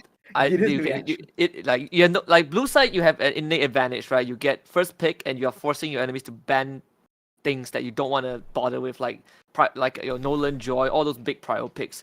So you can end up with a scenario where you just end up getting a good flex pick like Arlet, Ruby, or you get like a power pick like a Novaria, Baxel, like Vexana. For some reason, like a lot of teams like to go for that. But I think maybe because MPL MY, we are certain teams are a lot more responsive. Red side becomes a bit more beneficial, where you not only have the last pick, where you get to bring out those gacha heroes, and it doesn't have to be like a fucking Fanny or like Hanzo or anything. It can just be that one pick that you leave until you see like the whole draft. Most of the time it's like the XP lane or the gold lane, but sometimes they even just sell the gold lane outright. They pick the gold lane first, and then they see like what the blue side picks, and then they leave like XP for last.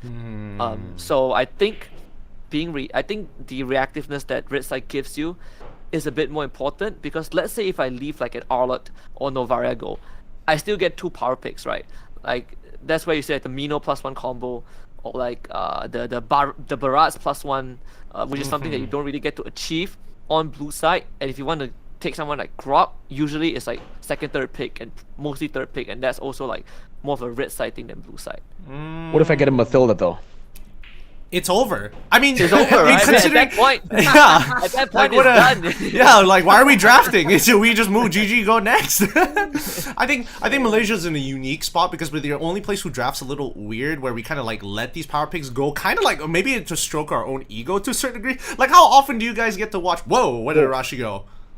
Rashi. Oh no! Where Rashi went. He's messed up my entire. him. We lost him. He'll eventually be back. So sorry, chat. Where should I lean?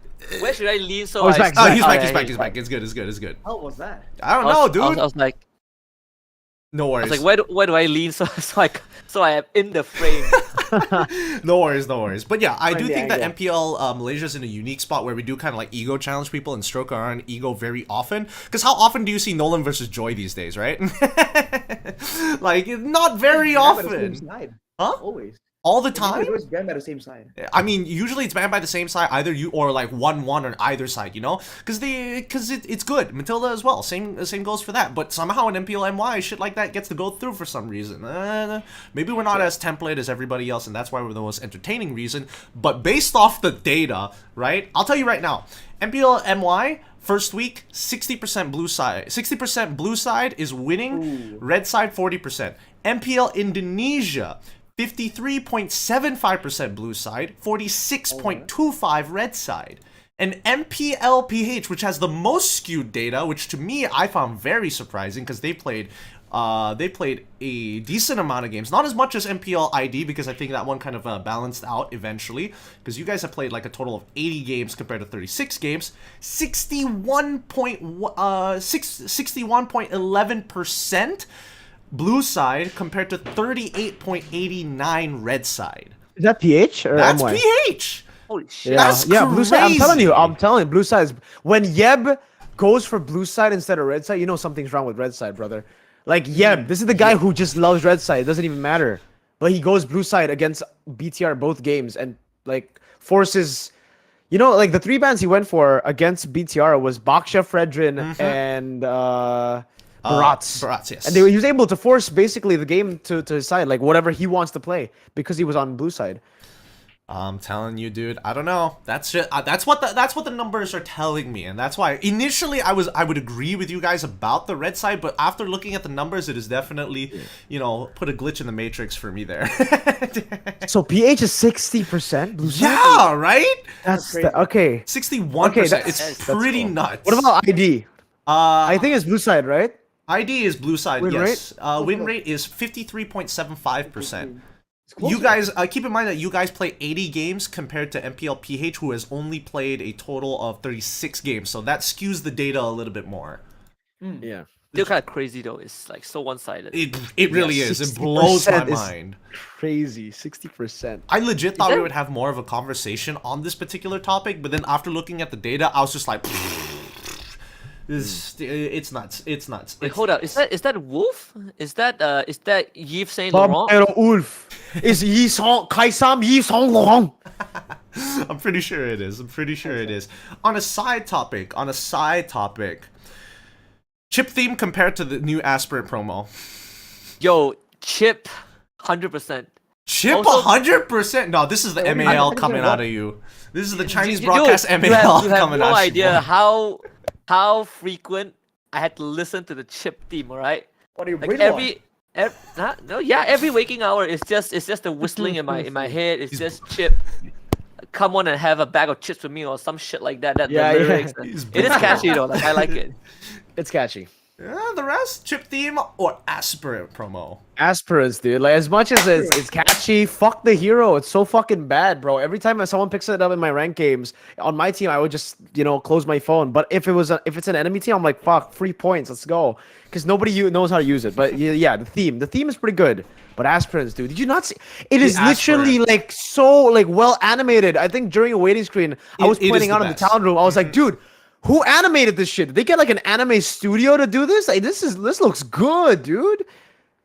I'm with Mirko on this one. I agree that the aspirant is significantly better. I don't get me wrong about the quality of the chip theme. I do like the quality that they put into the chip theme. They definitely knew the direction they wanted to go. But the aspirant, Changa's parents dying. Whoa, what? Huh? Hello? Like what? And then she's standing there menacingly, like with a, animate a stand in the back of her. You make it JoJo Bizarre's Adventure. Like it makes sense. Aspirant, well done. That one to me, well done. But what about you, Arashi? Particularly because like we were on podcast, I distinctly recall there were some moments where we're gonna go to a break and we're like, dang, that was an intense game. Ooh, kind of trying to discuss, trying to stay in the moment, and then you just hear the whistling and you're like, hey, this is like not it. Like I'm trying to stay intense, like why am I listening to this With whistling? aspirants.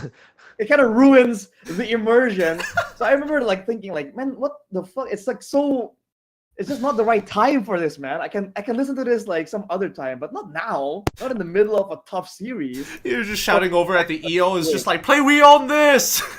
We own. Carry on this.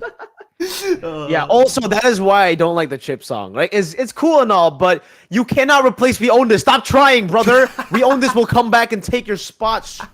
Stop. I would rather listen to "We Own This" during waiting screen, man. It sounds goated.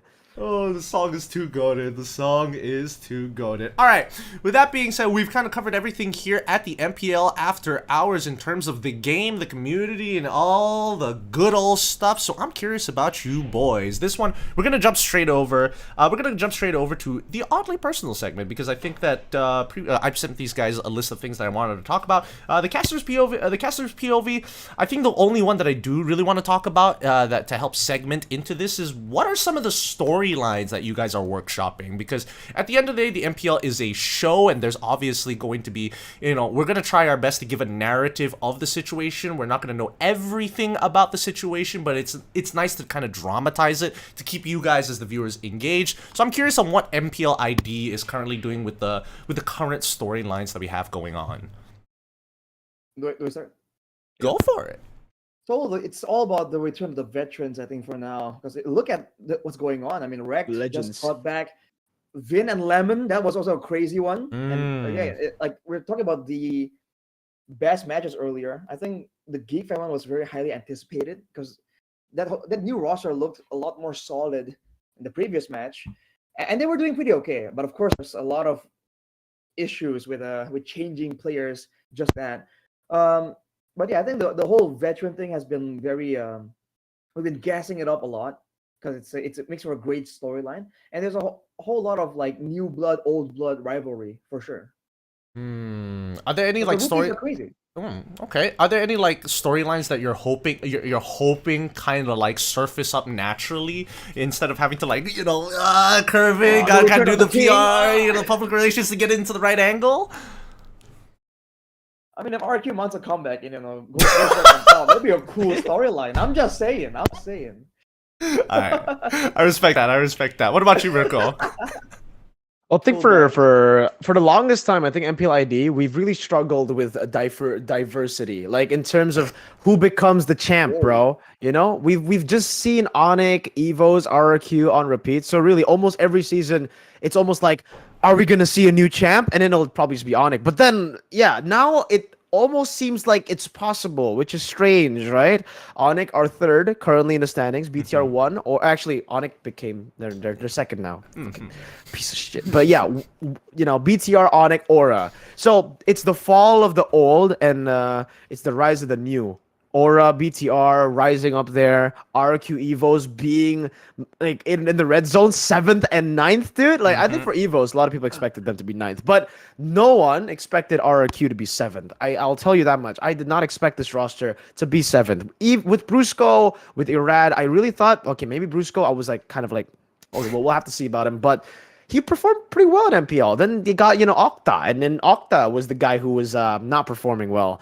Then they got Lemon now. I don't know. It just, yeah. I think I like that storyline. Hopefully, naturally, that can continue because of how intense it is. Like, as much as people say the best region is the Philippines, and when it comes to highest level, I agree. When it comes to the top 4 teams. But I think in the level of competition, how close it is between every single team, maybe except for Evo's Glory, is MPL ID right now. I mean, even with the with the new lineup, even Evo's Glory are looking not bad, So every team can beat each other. That's what's going on in ID right now. Dewa can get shat on by Ultra Ego, and then Ultra Ego can get shat on by Onyx, who lost against Dewa. So, it's basically rock, paper, scissors every single matchup. Yep. I love that shit. Okay, pretty fun storylines. What about, I haven't exclusively, talked to Husky about this because it's only week 1, so, alter the question a little bit. What are you hoping of a sort of storyline to pop up here from the MPL MY? Because keep in mind that we are only on our first week, so there's, not much to really, work with other than, looking at the new rosters, kind of, power gauging them, put on the Power Scouter from Dragon Ball Z sort of situation. That's as much as we're doing for now before we really start establishing these lines.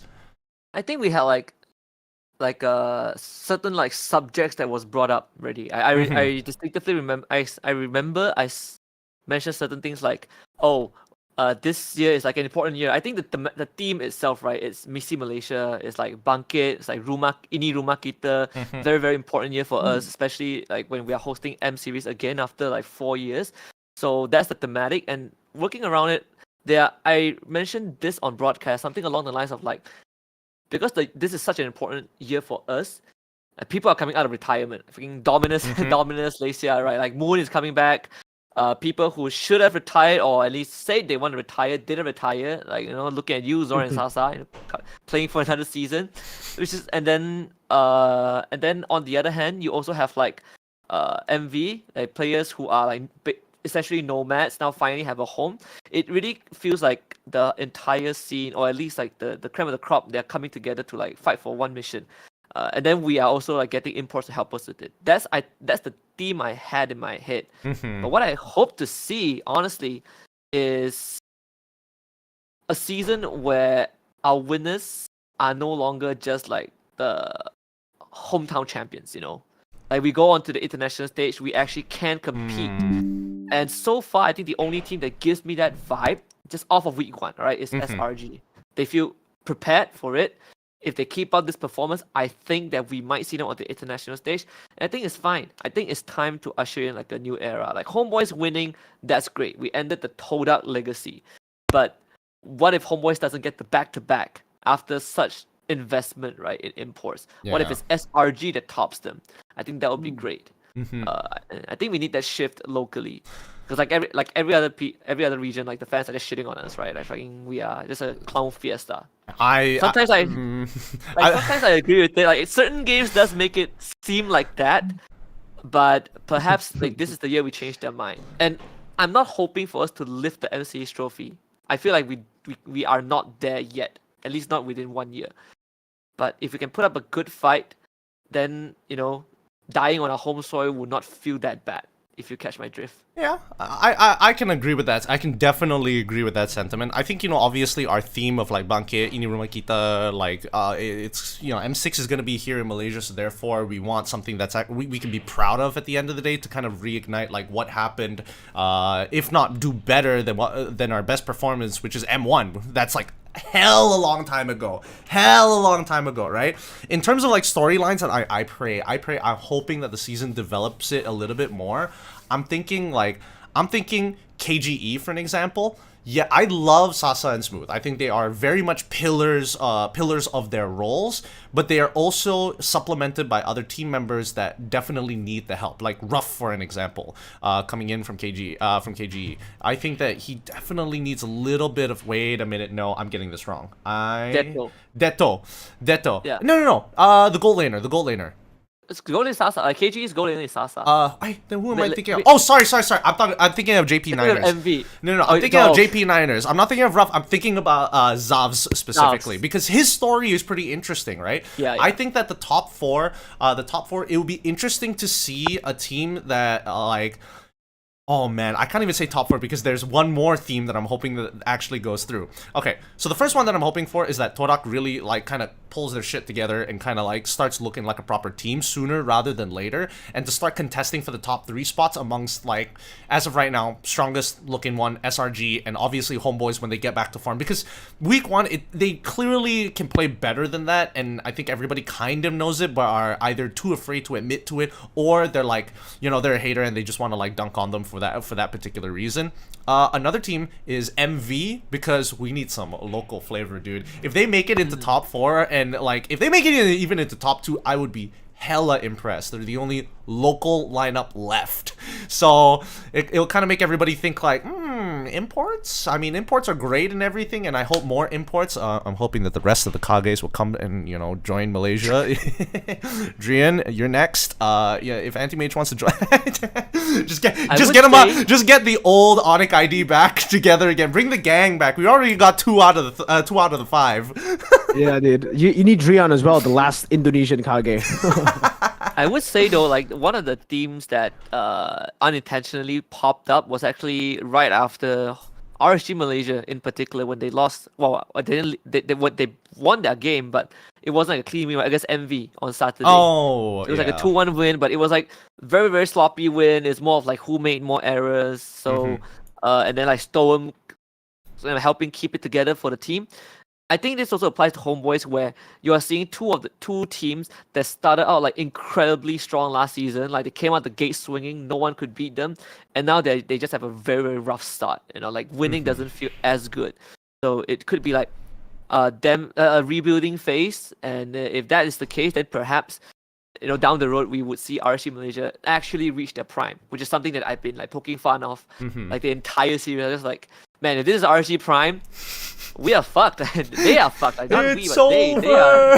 Yeah, it's over for them. So Dude, there's that. I'm so hoping because I so hope SRG makes it to MSC this time. Yes. I really, because they've got like the ultimate me too. storyline, bro. They literally have all the players who everybody thought either had a chance. Like they've got a lot of rookie of the season players, Stormy and as well as Yums, both of which were dropped by their teams. I mean, Todak dropped Yums, and then Stormy SMG disbanded, and then we have TNC players coming on from the Philippines because it's like, well, TNC wanted to go for a whole new thing. So now it's like, it almost feels like these bunch of like want to be high potential players who got rejected and denied the opportunity have banded together. That's like, oh, such a cool way of looking at it. It's like the uncrowned, right? Like yes, Doom, always so close. Like Stormy was so close. Sakai is probably like the youngest guy or like the freshest kid. But still, I'm not sure if I remember this wrongly. In terms of competitive experience, probably. Yeah, in terms of age, right. I think he's closer to Yums' age, to be fair. Yeah, They're but like really competitively, young.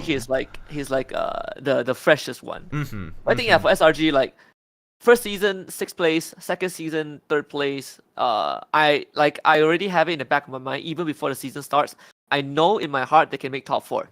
But from that point onwards, it's up to them, right? Like if they choke, then it's too bad. But if they go on and win the whole thing, it would be like a fairy tale come true for our SRG. Oh baby, that'd be the dream. That would be the dream. Boys, it's time for one of our sponsors of the MPL After Hours here. We'd like to thank everybody for watching the show, and obviously it has been a great time, and our official, unofficial sponsor who is not totally putting money into this and is definitely not something that you guys have heard of. We would like to thank the democracy of gamers here. Now, Arashi, let me tell you, we've been playing a lot of you've been playing a lot of Helldivers. Mirko's been playing a lot of Helldivers. I've been playing a lot of Helldivers. There's one thing that we all have in common, and that is democracy, controlled democracy, as well as freedom. Now brought to you by the new democracy of gamers, the dog phone Lafan. Have you guys ever heard of this?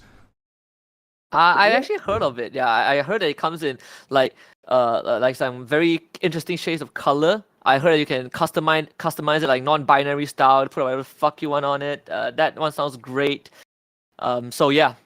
And you can mix it, right? I mean, if you feel like both colors, you can kind of mix into a whole new different ones, customizable up to like 1,000 different shades. That's crazy, man. Because you can't exist with only just 2, right?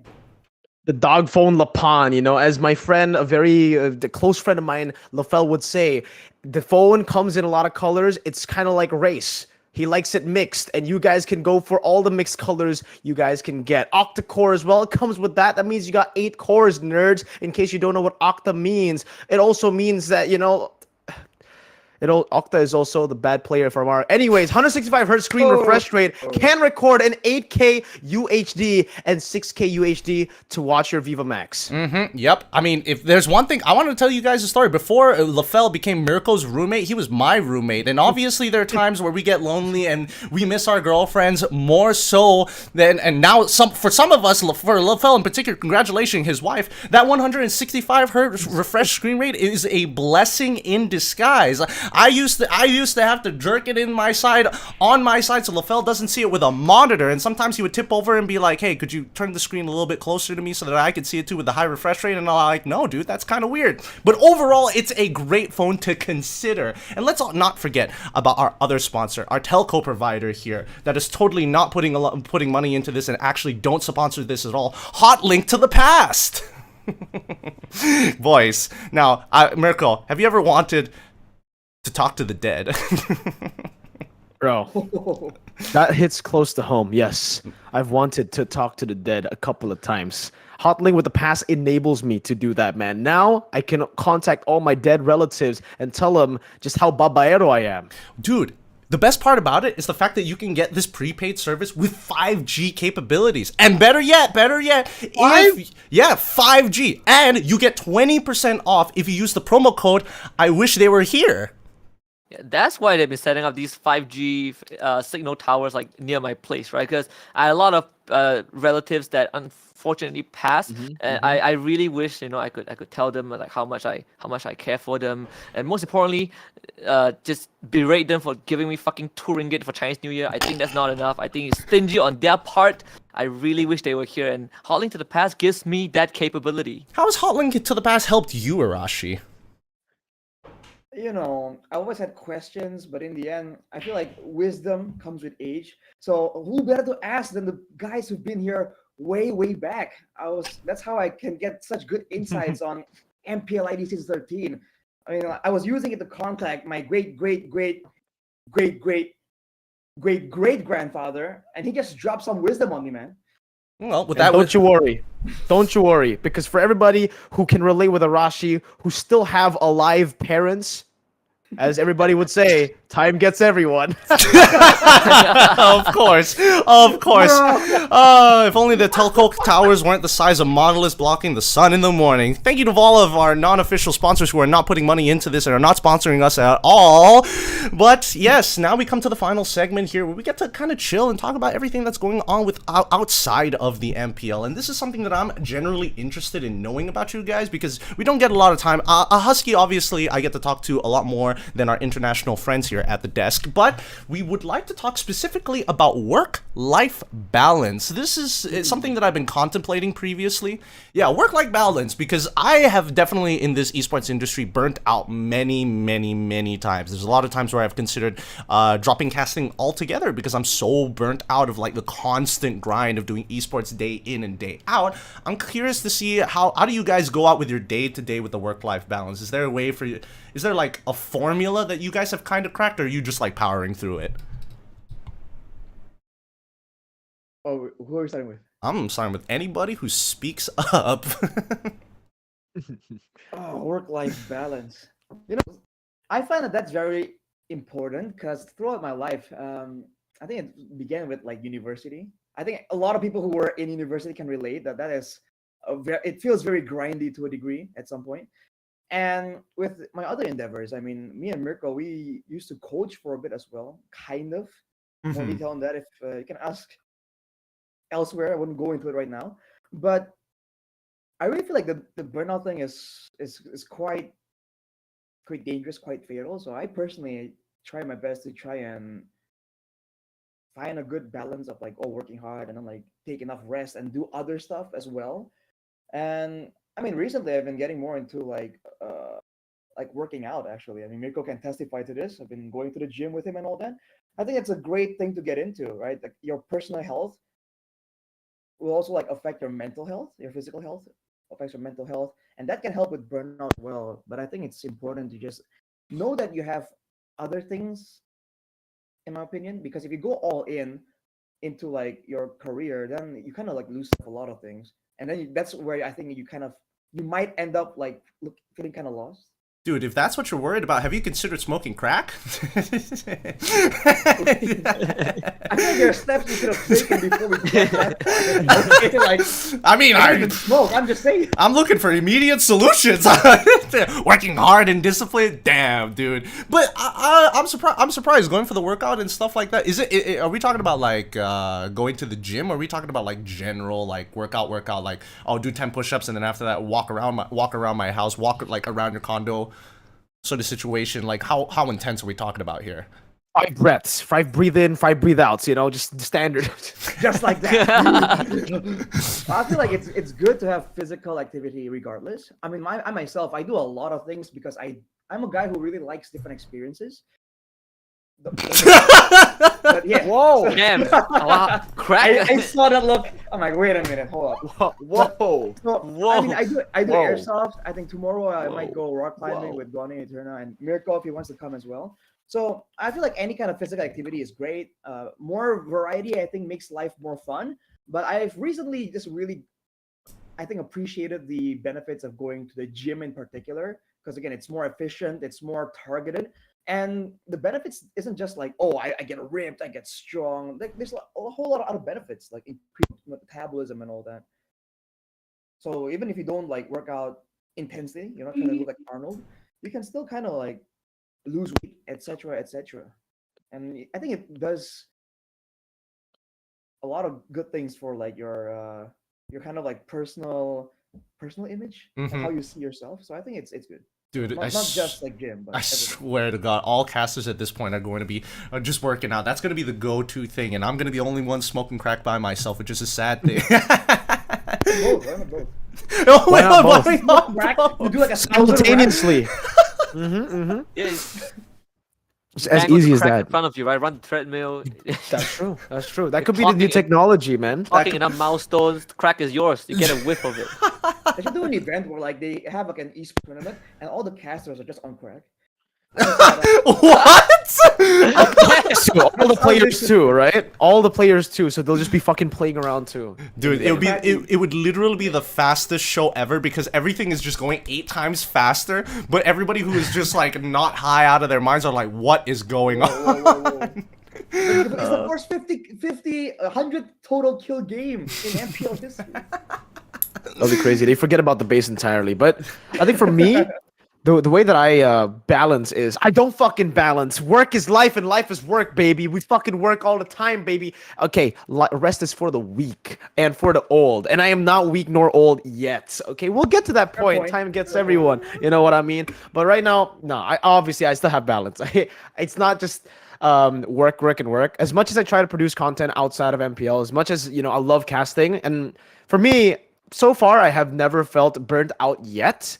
I've only felt tired, right? But so in that case, I think it's due to how I already kind of balance it out. I try to make content, I try to go live stream, but it's never really a priority for the live stream, at least. Like content is a priority. I try to get things done, get things uploaded, but then I would just try to hang out as much as possible with the friends that are around, you know, asking Arashi to go out with Faraday, you guys know Faraday, and the boys, the others as well, whenever I can. And yeah, working out has always been like a good place before I started working. And then when I started working, it just all went to shit for a while, where I kind of lost like a lot of weight too. Super stressed, part of my life there, but now getting back into it, it does feel like, yeah, again, physical health is so important to keeping your mental health too, to keeping everything going. And I think it's also taught me to be disciplined again, you know, as to how like the routines are every single day.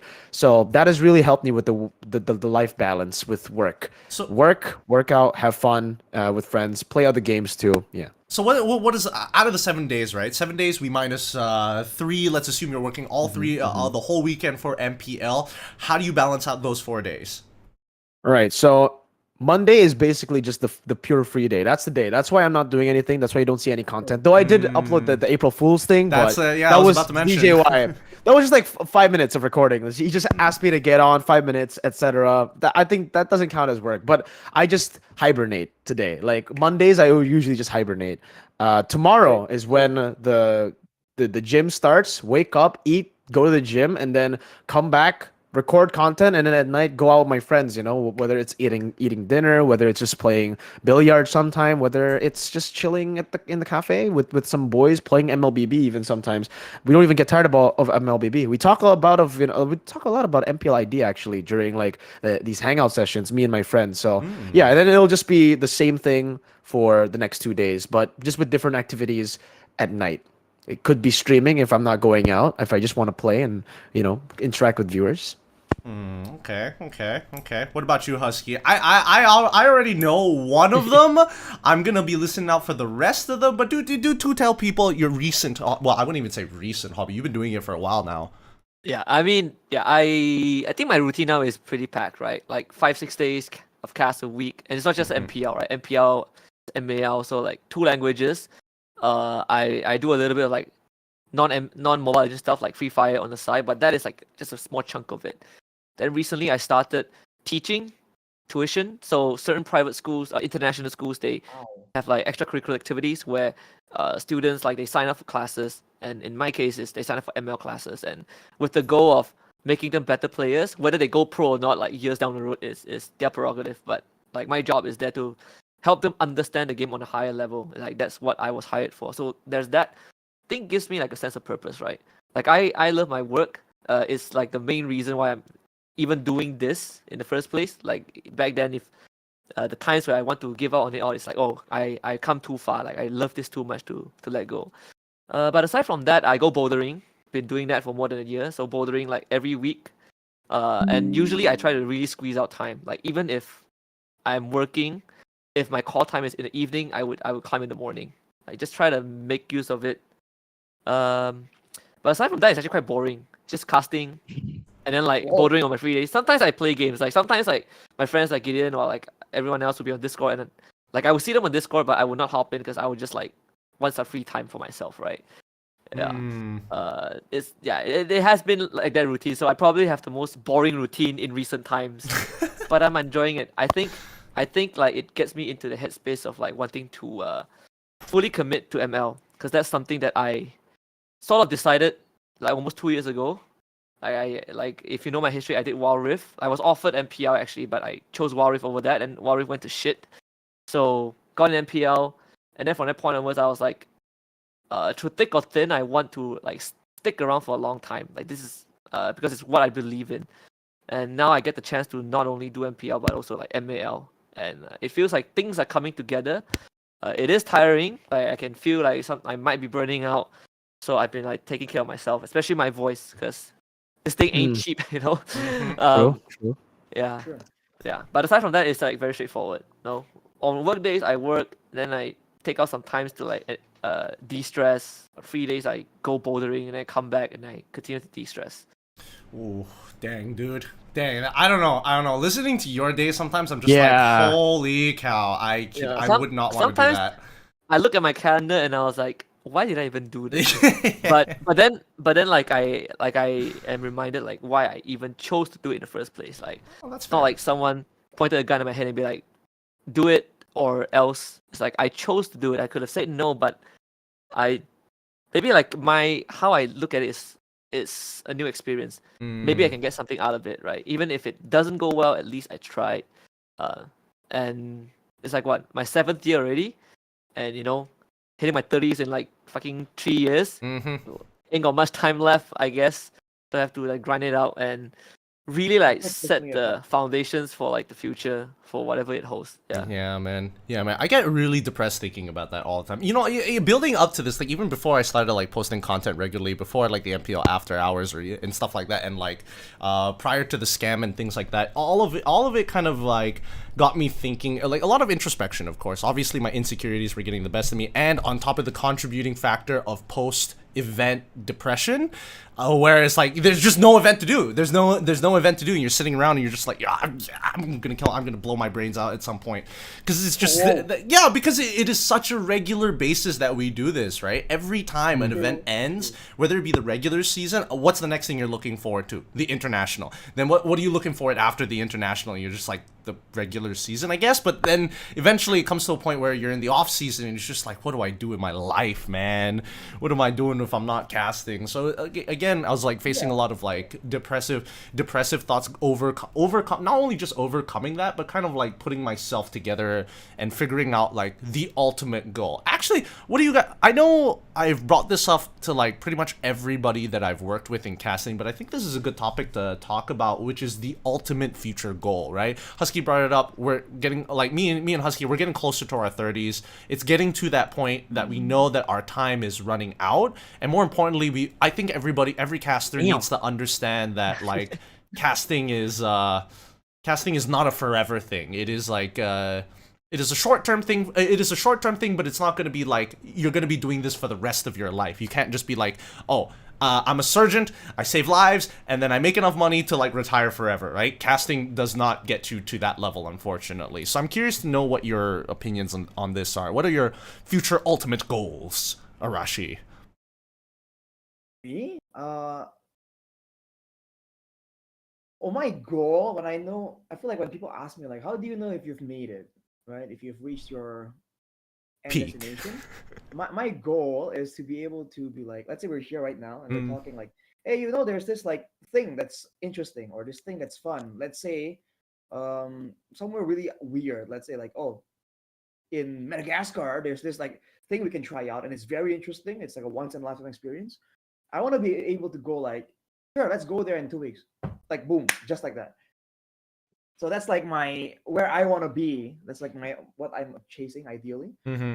Outside of casting, I helped out with like my parents' business, but I'm also like working on this. What do you want to call it? It's such a weird thing. A Like, cartel. so me and my friends, we do cartel. No, so me and my friends we started off from airsoft, but then we have a group of guys who are like really into like gang. military stuff. A gang, yeah. Yeah, military gang. Well, anyway, we are trying to start projects and stuff like that. So that's what I'm doing on the side when like MPL isn't going. In fact, since MPL has been going, I've missed out on several things we're supposed to work on. But hey, you pick and choose, right? And for now, I mean it's starting up. It's not running yet. So of course you have to know like what takes priority. And I think when I was starting early on, Miracle was giving me a lot of advice on this. Like, there's a lot of things we want to do in life, but you have to know what to prioritize and you have to know like which one needs to be favored over the other, and if there's a time consideration, if there's a monetary consideration, you got to be realistic about it.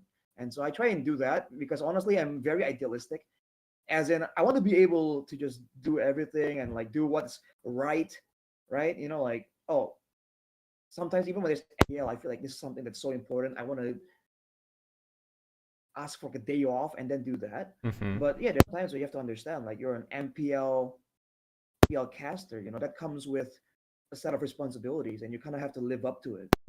That's why we do what we do, right? That's why we have like reviews and all that. Even though some people are like will tell you like, I've had people tell me like, oh, actually, you're so good already. I'm like, well, yeah, but like compared to who, right? And like, like I'm not comparing myself to people who are lower or even people who are higher. You're supposed to kind of compare yourself to who you were yesterday, right?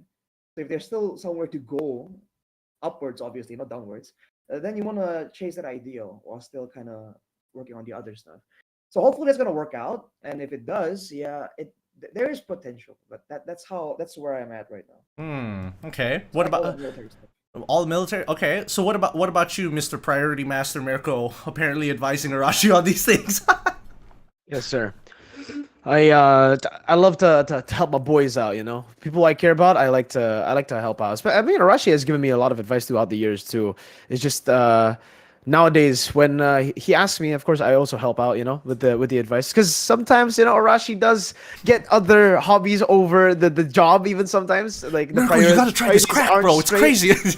I gotta coach mode Miracle. But man, for me, I think like for me it's pretty simple. Like I just want a simple life, right? I don't really as much as I want. No. Don't say simple. What the define simple life? If a simple life is having a 5-story house, that's not as simple as you think it is to some people. That is not my definition of simple. My definition of simple is just like, well, I don't care what house I live in, right? I mean, if I stay in this house forever too, it doesn't even matter. This is like is all good for me already. This is enough.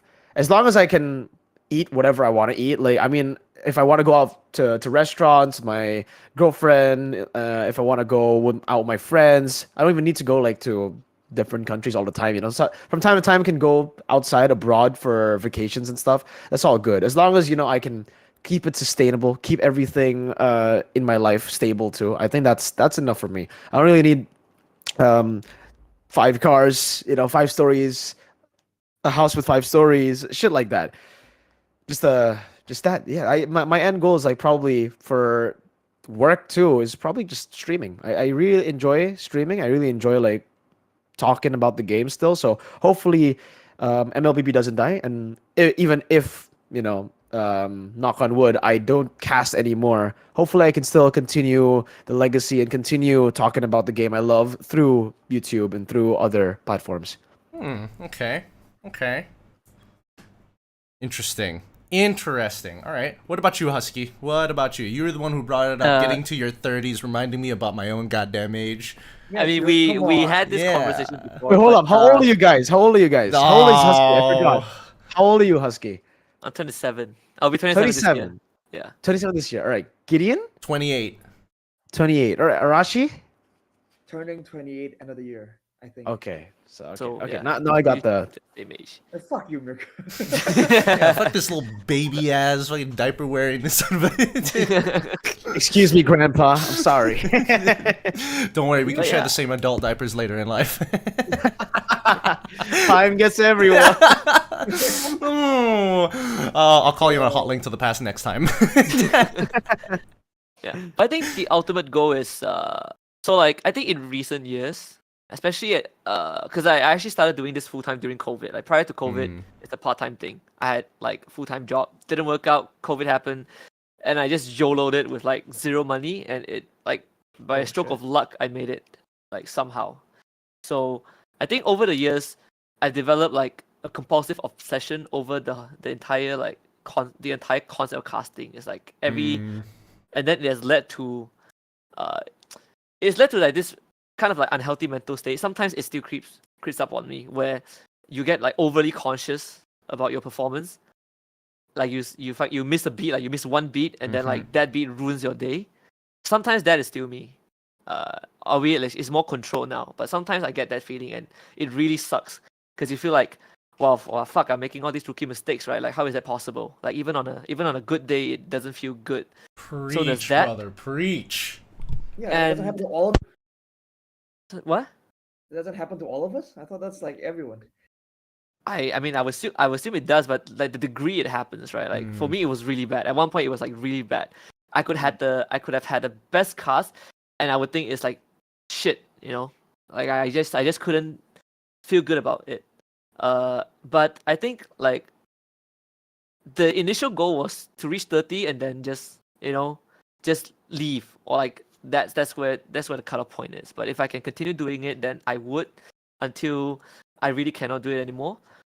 Perhaps leave a legacy or something. I think like however like minuscule it is, I think if I can leave something behind, that's good enough. And then one more thing is just be the first choice, I guess. Like that, at certain events I was able to attend, but not because I was like initially picked. Like something happened, and then I was like the second in line. And like some people tell me that, oh, at least you were chosen, but I'm like, yeah, but not initially.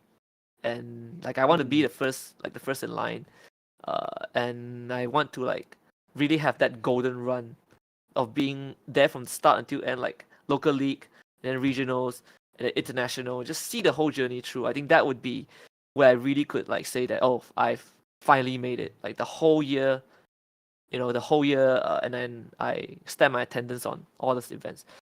Because I think like ever since I really got into casting, I've been foregoing everything else.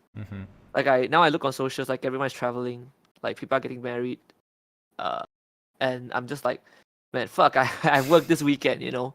And sometimes like my friends or my girlfriend, right, propose like, oh, maybe we should do this. I'll like usually the response would be like, all right, let's work something out. But then I'll be like, man, I might have worked that day. And now it's starting to dawn on me that shit, I missed out on many years of my life, and I've come too far to fail, you know. So yeah, the ultimate goal is just to really like have that one golden year, and I'll probably be a bit happier. Yo, Husky deep as hell, man. Hey man, Yeah, when you get now to this I want age, a 6-story house. Now I want a 6-story house. We gotta start hungry. We gotta be hungry, boys. you gotta be hungry before you get to this age. Oh my god. No, it's true though. It's true though. W Well, Husky. W, big W's. Now, guys, I'm eventually going to be stopping the recording. So once again, thank you to everybody here on the guest panel list. For those of you who are going to be listening to the pre-recorded version, the video version where it's been edited and everything down, we do this live on Mondays, the MPL After Hours. Sometimes we have different guests. Sometimes we might have the same guest. Generally, it's going to be around casters, so we can talk about everything related to MPL and outside in our own personal lives. So, from Arashi, in the same order, please tell us where we can find you. Oh, I have a YouTube channel that's not active, so mainly you have to find me on Instagram on Arashi Cast. Uh, and that's it. I don't do a lot of social media. And in fact, I made that Instagram account because I was instructed to when I first started casting. I was never big on social media. I think I was an anti-social media guy, but yes, that's the only one right now. You guys can find me on YouTube, Instagram, at MiracleCast. I'm also on TikTok, Twitter, and Facebook, but I'm not as active. Just on Instagram and YouTube. That's where I'm most active. So go and check it out. MiracleCast on any platform should be. You can find me primarily on IG and TikTok. That's where I'm most active at. I am really bad at checking DMs, so if your DM goes unnoticed for 3 months, I'm sorry. If you want to see like just mobile legend stuff or like anything related to that, like casting or like MPL, then it's on TikTok. My IG is everything else aside from work. Well, thank you Primarily so much. bouldering. Oh, that's what I was waiting for. I was waiting for the bouldering to get brought up here. Husky's been doing it for a while, Arashi, so if you guys want to talk about that on a different day. We have. Yeah. Oh, you have? Okay, nice.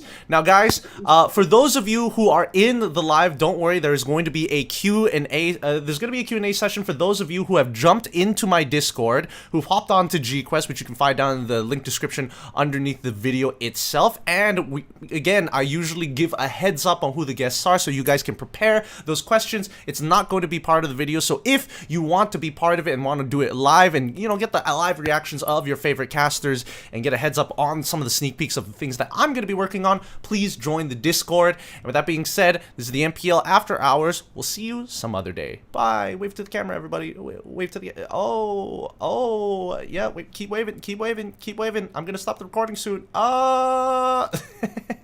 Alright, I've stopped the recording, and now this is just for the live viewers who are still here, who have waited this entire time and wondering, Gideon, when are you gonna ask the casters the questions? When are you gonna ask the questions that you asked earlier? You said they were coming on. I first want to apologize because Leo was actually supposed to be on and Husky was able to come on in and fill his spot because Leo has internet issues, can't change the fact that it happens. Tech issues do happen. So a couple of questions here from some of you guys in my Discord. This one was for Leo. Okay, that one didn't age well. To Arashi. This is from Natsu Heartfilia or Fox Chi. To Arashi, RRQ is in the red zone. If you are in the situation of RRQ as MPL ID will go to 2-week hiatus, what will be a minor or major problem to fix as a whole from player to coaching staff? Oh, at this point, they gotta really decide on how they want to approach this, right? I feel like if they want to keep going past this week and still start mismatching and like plugging in and unplugging different players into the roster, it's gonna be a bit difficult. So they have to start building on that synergy, building on that strategy already. And instead of like fixing internal issues, they have to try and focus on the external factors, right? Because I mean, you can only go so far by trying to get your guys to do the right thing. Because in this game, it's all about, especially the highest level, it's all about forced errors. So yeah, let's say your team can play textbook properly and not make any mistakes. They're gonna be forced to make mistakes by their position, so they have to try and find ways to try and get around that. It sounds like, oh, no girlfriends in the front row, no hanging out with your girlfriends during MPL, nobody gets to smoke crack no more. All the outside factors for RRQ. That's actually hilarious. Okay, to Mirko, BTR is on top of MPL ID Season 13 as far as I can remember. It's the same pattern as I don't know what season. This is my question. Except for Iman is the key of winning. What will BTR have to do to make sure that they qualify for playoffs and qualify for MSC? I think it's actually quite easy for me to say for BTR because I've been paying a close eye to BTR especially. But for their XP, very easily exploited right now. Both Chorizo and Lord JM, it does feel like both of them can increase their hero pool a bit more if they can start playing the Yuzongs, if they can start playing even the Benedettas. We haven't seen them play Benedetta at all. It's for Lord JM, it's been Paquito Terizla. That's it. For Chorizo, it's been Terizla, Paquito, and Xborg. So not much better, just Xborg in there. So they could definitely, increase their own hero pool. And I think from the draft as well, initially it looked very, very good the way that Kescute, the new coach, and Ray's Boy have been handling the draft. But now it does seem like it's a bit more readable. They have very, very. I don't know if this is a strategy from them too to just try to hide as much as they can in their drafts in the regular season because they're doing well already. I think that's also a good strat if that is the case. But if it's not the case, and if this is really the best BTR we can find in the drafts, then they really need to find new strategies, new pocket picks to try to shock a lot of the other teams, especially with teams now picking up Xavier's, like, right, and doing well on it, picking up Roger Gold, doing so well with Roger Gold. There's so many other picks as well that we're seeing from other regions, like the Freya. I think Husky mentioned a Granger as well. So I think that would be a pretty cool thing to have for BTR. We all know that for Moreno, for Ken, for even Key, they actually have even Iman actually. They have a lot of different heroes that they can play. So I think utilizing that in the drafts for the coaches will be a great improvement.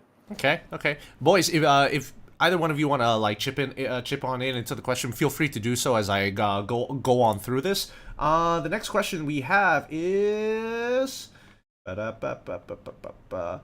if you have the chance to be a pro player for one MPL season, which team would you pick and why? Oh, yikes. I wonder. I really got to think about this one. Yeah. Mine's easy. Echo. I wonder which team I would choose. I would be BTR for sure, 100%. See, I'm keeping a local. would- I think I would vibe best with SRG, like one of the Malaysian teams. Ooh.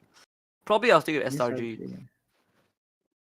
Just on vibe alone. I respect that. I respect that though. Like maybe last season I would have chosen RSG because I like the smug, but now I'm like, I don't think I can survive in that environment. You know, I think it'll be sensory overload. So yeah, I think SRG is like a good balance.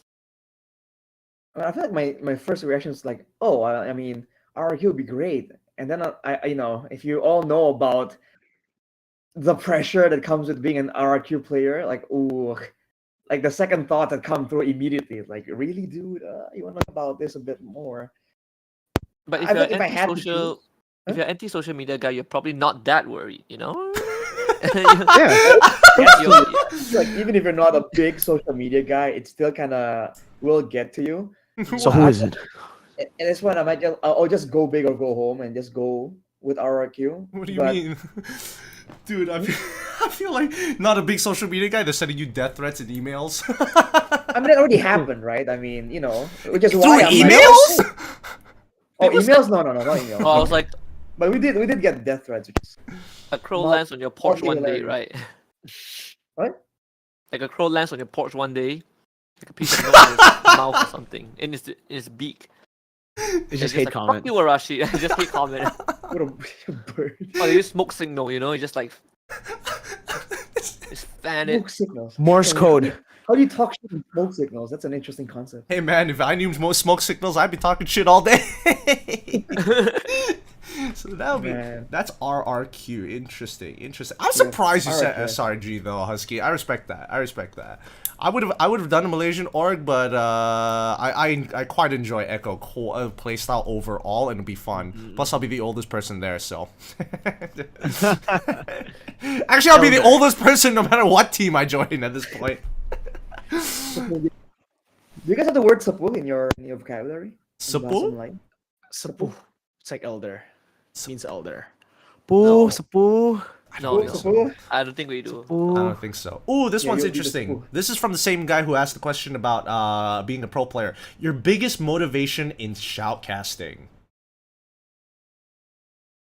Oh, easy. It's easy for me because it's a childhood dream come true. It's that simple. Yeah. Biggest motivation for me is just Money. really creating the most hype as I possibly can. Like legit, that's it.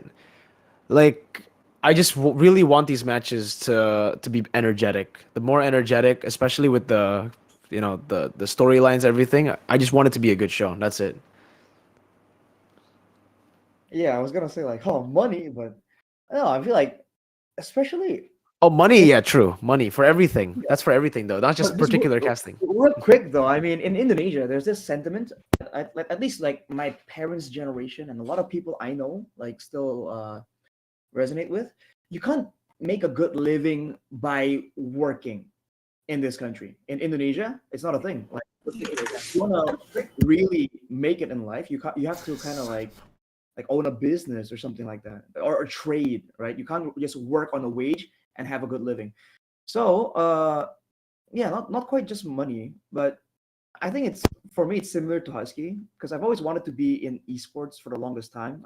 I love gaming. I've gamed for a long time, and even when I was studying overseas, I spent more time gaming instead of like exploring another country when I was like when I was studying. So yeah, I feel like I wanted to be a pro player initially, but now that like that window, I think that ship has sailed already. I think being a caster, it's a great time. Almost doesn't feel like a job, right? And I feel like another big motivation is wanting to kind of like do great with your guys, right? Because the fact that like directly or indirectly, or willingly or unwillingly, whoever I cast with will have to like kind of rely on me to kind of like to show better. So I kind of want to live up to that expectation and kind of like deliver. Well, I mean, they're all good motivations. Mine is just because I'm cripply addicted to it. I'm so cripply addicted. I've done it for so long. I don't know how to do anything else physically. This is all I got, man. This is all I got. Quick shoutouts. Leo is in the house. He's in the Discord call as well. Salamat malam, everybody. Hey, good to hear from you. Your internet came back, Leo? Yeah, just around 11 o'clock. So you guys were knee deep into it. Oh, darn. Technically, you weren't lying. So I came in for the after show. So. Well, perfect time that you came in, Leo, because in my Discord, I quickly asked my Discord peoples inside of it, and because initially you were part of the initial roster, I let them know ahead of time who were the guests coming on to the show. So again, if you guys want to know who are the guests in front of the show, or in case anybody else hops on it later on, you can come join the Discord and ask these questions. This question, wait, I gotta scroll back G-Quest. up. G-Quest. First question to Leo. Your recent content over and under, you mentioned for 2 consecutive weeks that RSGPH is still in adjusting pace. Week 1, which roster? Week 2, continue shuffling. Now we are heading for week 3. What will Kingslayer's RSGPH adjust? Should Nibor give more playing time? I'll answer it backwards. I want to say yes. I wanna give the rookie the time in the sun, because again, Nats has done most everything that Nats needs to do. Everything that you could possibly win besides an M Series World Championship, Nats has already done. Nats has an MPLI, Edward doesn't. Nats doesn't have a SEA Games, but Nats has been in a top 4 finish for 2 or 3 years now. So I think, just for the sake of Nibor, because he shows so much promise, yes. But if they want to recover and they really want to get consistent results, I'd say stick to Aquanats. Okay. All right. Yeah. Interesting. Nats is top 3 XP laners in the world. So I don't know. Who's number 1? Flap. Who's number 2? Edward. Oh. Okay, Yeah. now I'm my offended. number 1 is my Sanford. number 1. Where's Sanford in this list? Okay, so Sanford is very close to Nats. So 1 and 2 very close, 3 and 4 very close. So they're in flux. Like those, the 1 and 2 and the 3 and 4 stat are like like they're same coin. So you just flip that every now and then. I'm gonna be an atypical MPL PH fan. The fact that Sanford wasn't mentioned means that he wasn't first pick. he wasn't first pick in line for second place. So by basically saying anyone else, it means I am shitting on Sanford. Is that what it means? Yeah. Basically. Oh my god. Hey, but since you're here, Leo, you can actually participate in the questions that we have. We got a couple left to go through, so yeah, please be a part of this. Please be a part of this. Is is there a time when you accidentally swear live on air? Oh, yeah, has happened before. It's not like okay, so I've done it twice. The first one was fully intentional. It's a, it's a dog shit event. Dog shit event didn't pay me enough to not swear. 3 a.m. It was 3 a.m. in the morning. Alright, it's 3 a.m. in the morning, and that was like what 2018. But in my defense, right? To my defense, it was a damn good play. It was like a Dota match, and it was like super late game, 60 minutes in, super good play. It came out, right? I said like holy shit. Second time was unintentional. It was a long day. Game ended. We ended the show, but the producer didn't like off the mic immediately, right? So it needed some time. Okay. But no. but it was a super good match of Dota. I forgot who I was casting with, but it was so good. So the game ended, and I was like, holy shit, what a good match! And then the holy shit part went through, and ESL. So ESL Australia knew about me because of that holy shit. Because the first time I met them in person, they were like, "You were the guy who swore on podcast." I'm like, yeah, that's me. So yeah, those two incidents. There you go. There you go. Dude, that's actually hilarious. That's actually hilarious. By the way, Leo, I didn't drop the S bomb on broadcast. I said shade, but it sounded like shit. Yeah. There you go. Yeah, I was watching. So I'm like, wait, did you just? Did he do that intentionally or? Was I paid enough? Huh? Yeah. All the questions start popping up. What about you guys, Arashi, Mirko? Yeah, I don't know if it's like, I don't know if you can say it's swearing. I wanted to say face hugger, but my brain fucked up and I said fug, face hugger. So it wasn't even fuck. It was just fug. You know, face hugger, and I forgot the ace. If I remember correctly, it was an analysis segment. I'm guessing game 2 of a playoffs match, and you were with Arashi and Eterna, and then you were like, "Oh, face hugger." He just goes up and Fug. yeah, that's it. Yeah, I was like, so fug, face hugger. Yeah, so shit like something like that. Both of them just pause, and then I think it was Rachel who goes first, like, "You mean?" And then it just goes from there. You just try to like the next 5 minutes to recover.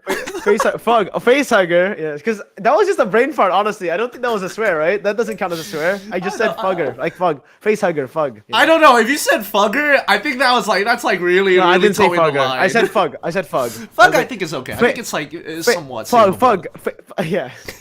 Don't let it slide. Does Bobby count? Story though, like. Okay, if Bobby counts, then I called LaFell. Oh, Bobby, I called Bobby LaFell at the M3 World Championships, brothers.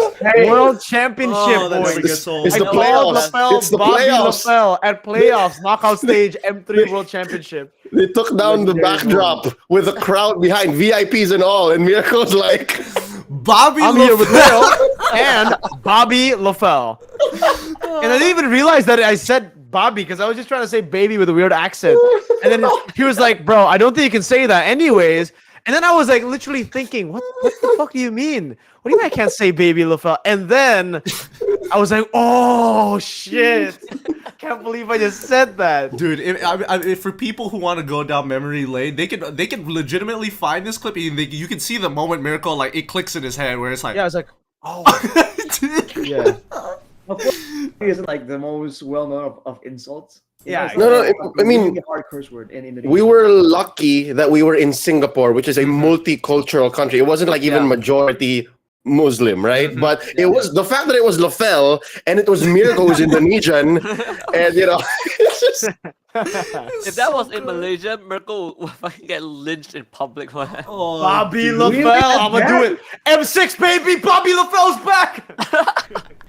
We're bringing it back to the classics. What's hilarious is he's been saying baby LaFell for like the past week, and I wanted to change it. Right? Because I've been saying baby LaFell too much. I gotta say baby or something, and I was like, oh shit, I now know what baby means in my when I say it out loud. It's different. It passed through your mind, dude. It does. I mean, I've only ever gone like, oh, and he just goes in for the gold buff. The fucking gold buff, man. The fucking Goba. I was gonna say fucking gold. Yeah, he's gonna go for the gold buff.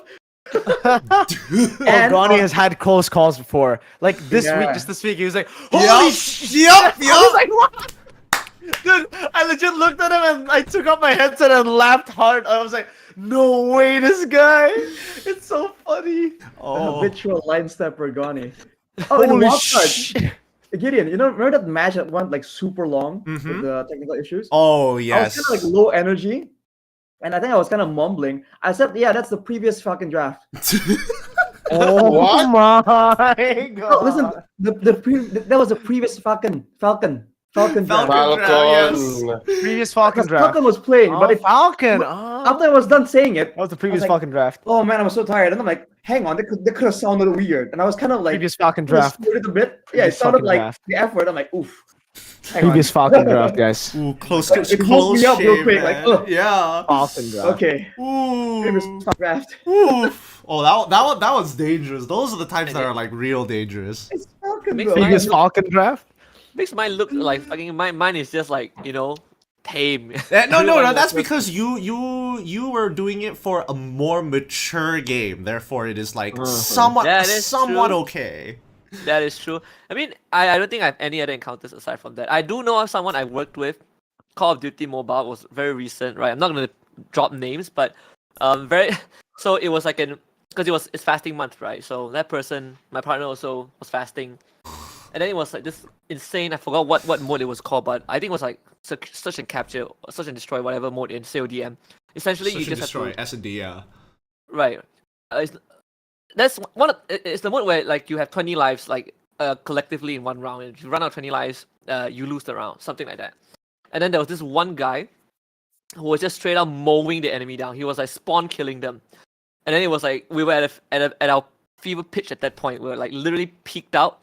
So I passed the conversation to her because she was more experienced in this game, and then she continued rolling the ball, and then the player was popping up, and she was like, "He had a fucking Wait, she paused.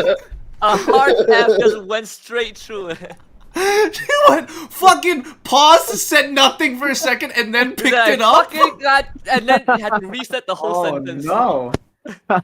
That's part was producer didn't hear it, but the YouTube chat caught it. Producer didn't hear it. No, but What?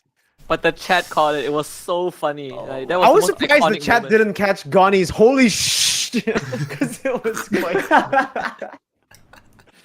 Oh man. Oh, that's hilarious. What about Funny you, is Leo? I'm curious because Leo, out of all of us, Leo has been doing broadcasting, whether it be shoutcasting, because he did traditional radio hosting. So, like, was that also part of the rule to not swear? Was it okay to swear then? Yeah, Or- no.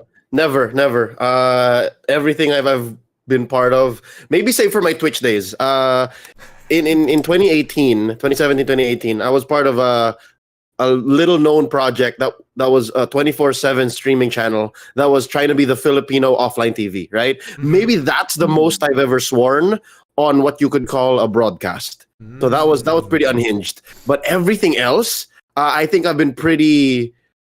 Again, like even across the board, like from all of us over here in the Philippines, and then when we come together to work with each other, I think you guys can attest to this. I'm the least likely to drop an F-bomb or an S-bomb on broadcast. So I think True. often whenever I'm thrown over to the Tagalog broadcast is when I have close calls. So there were times when maybe even Manjin would say, "Did you just say that?" Because it sounded like, again, close calls, like close to like Arashi's, that was the last fucking draft. Gago pare, right? So gago is a borderline bad word. And there are sentences in Tagalog where I almost sound like I said that because my tone changes completely when I go to Tagalog. So they're not used to it. They're like, "Did you just say that?" Like, no, it's not what you think. So Konyo. yeah. Partly Konyo, yes, but also I try to sound so street that they're not used to that sound. Yeah. Like very. Street Leo.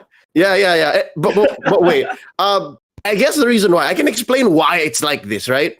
The reason why is because very early in my career, my mentor told me a story of how she slipped up on national radio because. so she told this story while we were training, while we were on air. They had guests, and again, this is radio, so you're not allowed to curse. But they had guests who were basically street rappers, Filipino street rappers. So while interviewing them, she and her partner, my mentors at the time, they got so carried away with the story. So she basically did the equivalent of in Tagalog. Oh yeah, that's fucking awesome. Oh shit. So she dropped the Tagalog version of that, and she did not notice because she got so carried away. So I'm like, oh, that's not happening to me. Thank you for the lesson. I'm never gonna do that. So yeah. Oh my god, It's fucking awesome, Leo. That's good. That's good. Yeah. So there's some versions of it. There's it's happened. Okay. I don't think I gotta think about this because I don't think I'm too technical to do it. I'm too technical. Like if I drop a swear, like it is 100% intentional. Yeah. I don't think I'll calm my likely. pants down with the doing something like that. I can't think of an We instance. won't say fug when you say face hugger. No. I would play it off, and I probably would I might even push it even further. Oh no. Also, It's fugular. Like you really you overplay it to the point where people get the joke, you know? You do every his own worst word. variation, of it. But I don't know. I don't think I've I think it depends. Is damn considered is considered a swear? Like some people consider it a swear, some people are I like, say damn all the time on broadcast, so I don't that's think recently so. though. Initially, you weren't using a lot of dams. This Dang, season in I was saying particular, dang. we're doing a lot of dangs and all that. And then this season is where like, damn, Dag nabbit. he's so Everyone just be damn like- good. I'm like, oh, They don't give a damn about the Lord. Don't go for the base, shit like that. Yeah, I think Okay, damn bro. is safe. I think damn's okay. I think for Yeah, me, you- I treat damn like a bag of good chips, where you're like, I'm saving it for the day where I need it. Like I'm not throwing it any time. It's just like this particular moment. God damn. I think I thought you were gonna go down the line of you treat damn or goddamn like a bag of chips, but also you work out, so you don't mind. Like you're just gonna do it anyways because you're kind of healthy. You can afford it. Yeah. So, the cast is meaty enough that you can play around. So, At that Even point, for might me, as well I just say was like- fuck. You were saying like Husky? even though I was like, I treat it the same way, and I was like thinking like, okay, when would it be the first time I use that word? You know, like what situation would break? So far, not yet this season, but I know you used it once because the game was shit, so warranted. I Warranted them. It's dog water. I've definitely done that one before. it's the opposite for Husky and Mirko, because Mirko was like, oh, it's so hype. I need to use a strong word right here. Husky like, this is so shit. I want to use some kind of negative But word. usually Handle that my applies emotions here. This Usually that applies to this damn Gideon. terrible tournament. Usually that applies to Gideon because it was like if the game doesn't want to end and something happens that delays it, that's where it comes out, you know. Yeah. No. The self-deprecation comes out very soon. Like I've definitely used like, I don't know if Munton hears this, but if they do, they can't do much about it, but they're probably not going to be as okay with. I've literally been like, wow, watching this game, casting with you, Mr. Icy Baby 1-2. I want to walk into like fucking ongoing traffic. like watching this game makes me Yeah. consider eating Tide Pods as candy. like Yo! I've definitely dropped those lines. Yeah, like especially when it's both of us, right? Like we tend to like try to really push it. Like you stand on the border and you're just waiting for Muntun to come at you and be like, you can't do that. You can't, yeah. Like I want to see how far I can get with it. Okay. Listen, I don't know if this is considered a swear, but so I didn't ask for permission. I'd rather say sorry, right? So there's this player called Dixon, right? His name is Dixon. He's from Dewa. So I was gonna give him the nickname Big Dixon. So when he made a play, that's the bravest fighter, and it's Big Dixon. And then after that, I was like, yo, by the way, can I use Big Dixon as a title, as a name? It's like, no, please don't do that. I'm like, all right, sorry. wait, why did you ask for permission? Yeah, if they didn't bring it up to you. I don't know. The comment section went wild. I was scared. Did anyone ever ask Gideon about what was that call you did in M5? Which one? Uh, Give me some context. Give me some context. the one in bottom lane. These not. Oh, that Saken was these SPS. nuts. Oh, SPS. SPS. Fucking Soccer these nuts. SPS. See, no, I mean that was to be fair, that was ESL. So I guess. Yeah, exactly. I Dude, we did a guess. lot Yo, of shit. that was at wild. SPS. We pushed and pushed and we found the line. We found the line. It was Okay. don't pick up the chairs, you fucking retards. Don't pick up the chairs. Don't touch the players. That's it. Don't touch players, dude. Don't touch After everything we've said on that broadcast, where we cross the line is don't pick up the chairs. Okay. Like, oh, that's it. Well, to be fair, again, it's stories like this that we don't get to tell. Is because that was after a long day of not even knowing at the end of the day we were gonna do the draws. So they were like, "Yeah, can y'all just stay? Can y'all just stay for like an hour? Because we're gonna do the draw. Fuck, what do we do at the draw? Just fuck. FD's gonna tell you, all right? Producer's gonna tell you. Just You know what I did? Like, dude, when it was a close up to me after the draws happened, it was worse than what me and LaFell did at MSC. I legit did this to the mic, and they were okay with it. They were like, "All right, it's okay, that's cool." Oh my god. Oh. Wait, the close call's a big black clock too, bro. Oh, I no, guess that that one's not dude. your fault. That is not your fault. I had to slow it down every time. That's a wild charge from big black clock. Gotta make sure I don't say cock here. Yeah, the wildest IGN I got was Durex. Oh my. This Yeah. guy named himself Durex. It was like Bro. a arena of valor 20. Cause he's safe, bro. Yeah, no, Durex, dude. it's safe. He's So, the safest so, player. so He you're has like, he protection. says Durex, and I was like, man, like the league house really let him have that name. Okay, it means that I am also given indirect permission to ruin it. So on broadcast, like there's this team fight. He came, then he died. I'm like, man, I guess Durex didn't provide protection after. Oh, man got popped. Wait.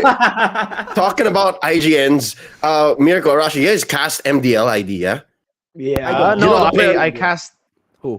You guys know you're talking about the player I'm talking about, right? I know who he's No. talking about. Say his see, name. Gideon knows. Say his name. What's the short-term way of saying no in Indo? Tau. Nga. There you go, that guy. Nga. Nga? Is there a player in that named Nga? No. There is. There is. Is that MPL ID? Where is his which team? I don't cast MDL. I cast one day. Oh, just one day, literally. All right, I don't know, but people have shown me. And there's another player. Oh, why did Nga come up? And it's not. But it sounds like the N-word. Yeah, it wasn't funny to me because I knew that was no in Indonesian. But when you show it to someone, like, hey, what does that look like? Now that you mention it, yeah. Yeah, but I understood. It I'm was trying less to find him. Persija. Oh my god, oh my, you're right. Oh my god, Right? Nga. You will get it if you know Bahasa. Everywhere else in the world. Oh Yo. my god, bro. Is that what he was going for? Like again, from an Indonesian. for sure. Oh my god, yeah, I gotta. Oh. It's no. unintentional. It's unintentional, but it's Okay. so funny. I'm so lucky I didn't cast for this match. His name Holy is just shit. I No. would have been like, wait, no. Yeah, his name is just No, right? His name is just No. Yep. There you go. Nga. Oh my god, bro, I would, if I was casting, I would probably be like Nga. And then there's I know now why. It's because there's an MDL player in the Philippines named Nijia. NYJIA. Oh my gosh, Oh that's my not even. Which is that's again, better. just maybe some version of their nickname or like an acronym or a spell. Again, names of history, right? So if you're just a 14-year-old kid and you see that name, and then you know what's up. There's this one player, well, one coach's name in MAL, one of the teams. I'm not sure if it's real name or if it's the IGN that the person gave, but it's basically Shin Shaitan. Oh, Literally Shaitan at the end. Oh. And it got through. And Wait, then there was is it written in Mandarin? Is it written in Chinese? No. It's like in alphabet. So like SHIN, like Shin is like the surname, and then Shin. Shai, SHYTHON, Shaitan. Then Shaitan. Oh. yeah. Then even What's the in direct translation there? For sure. You know, Shaitan Pi is from like Alter Ego Satan. is Pi. Pi, right? Yeah, he was. Yes, was I remember back then it was Oppai. Yes. That's why I as, like, now he's just Pai. as late as 2020. In 2020, he was still Opay. Wow. This guy from our his name used to be High School DXD. Yeah, hi. It's so good. And his father is like a freaker, but like his IGN is High School DXD. I'm like, bro, you're the goat. Preach, preach. The actual guy. And then he went from High School DXD to high school, and now it's just high. Just high. When I found out, I'm like, bro, that's unhinged. I mean, it's fun. It's fun to have this kind of history, you know, history of the names and really like bringing out the character, the personality of these people. All right, we're gonna go through two more questions here, and I think somewhat like casting related. Do you guys warm up your vocals before going live? Always. First thing I do when I wake up.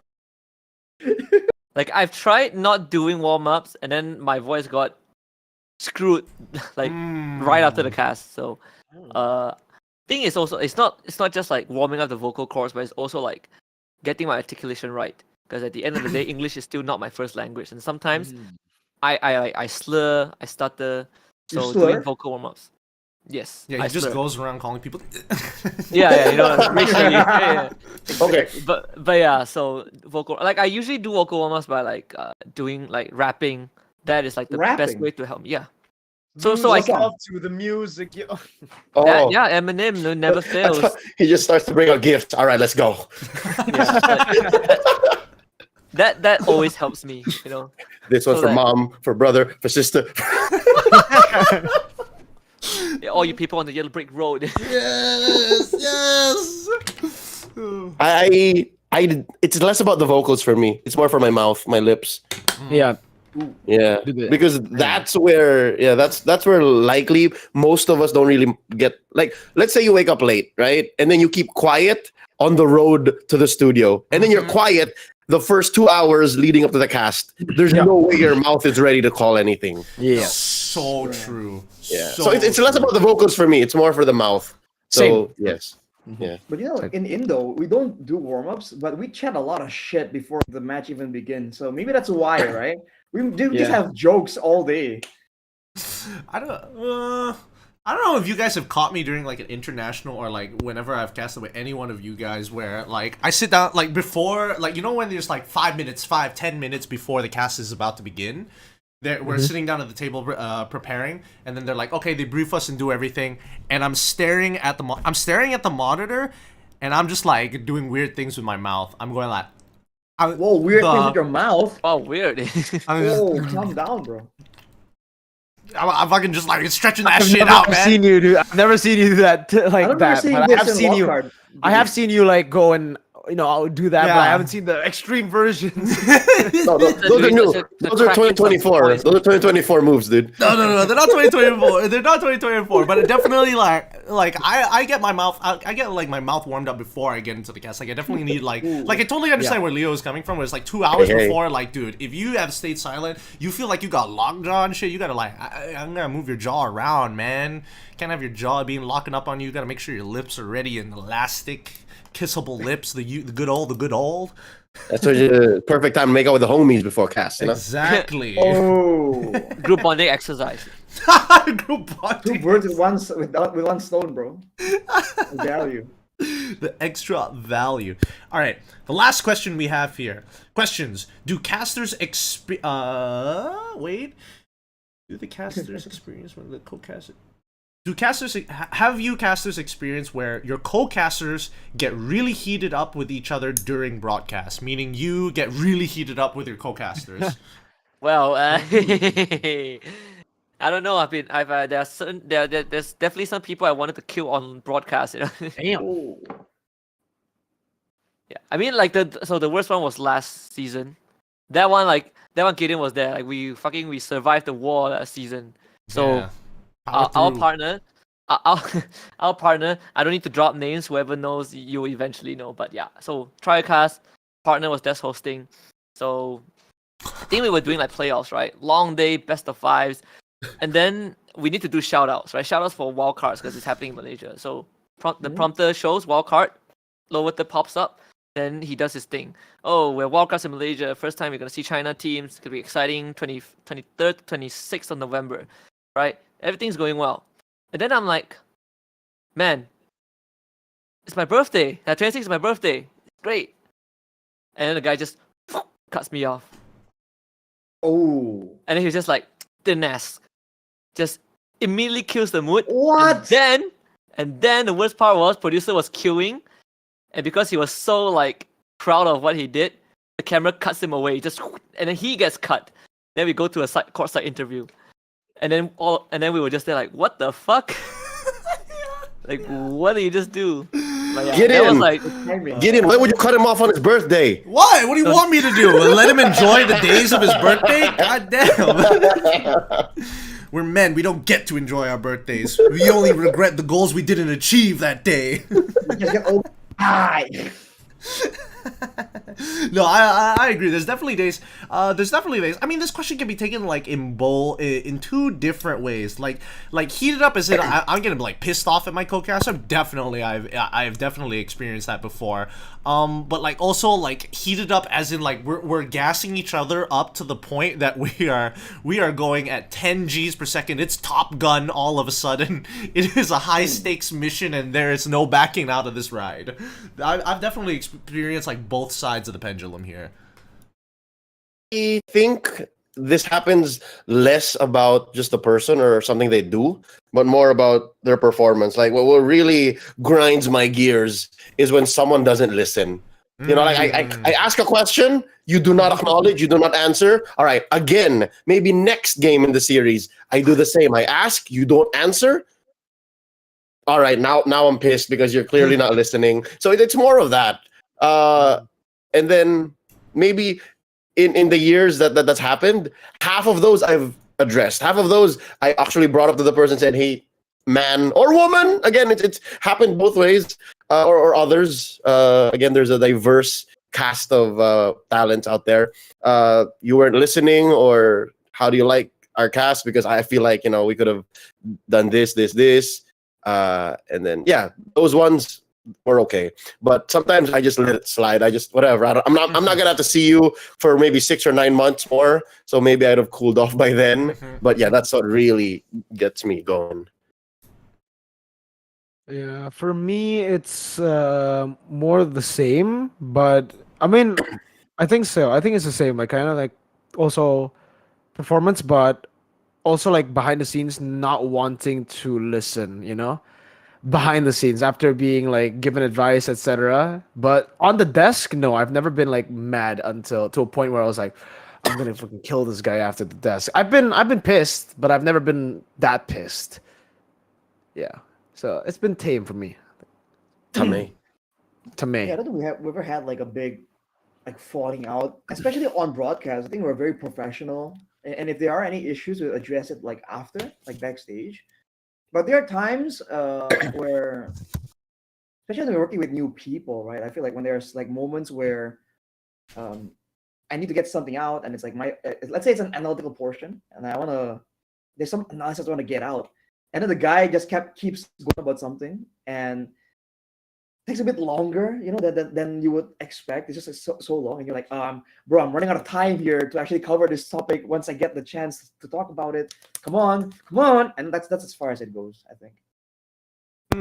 It's more like minor annoyance. Like, Yeah. if someone new is like, okay, I understand. I'll let it slide.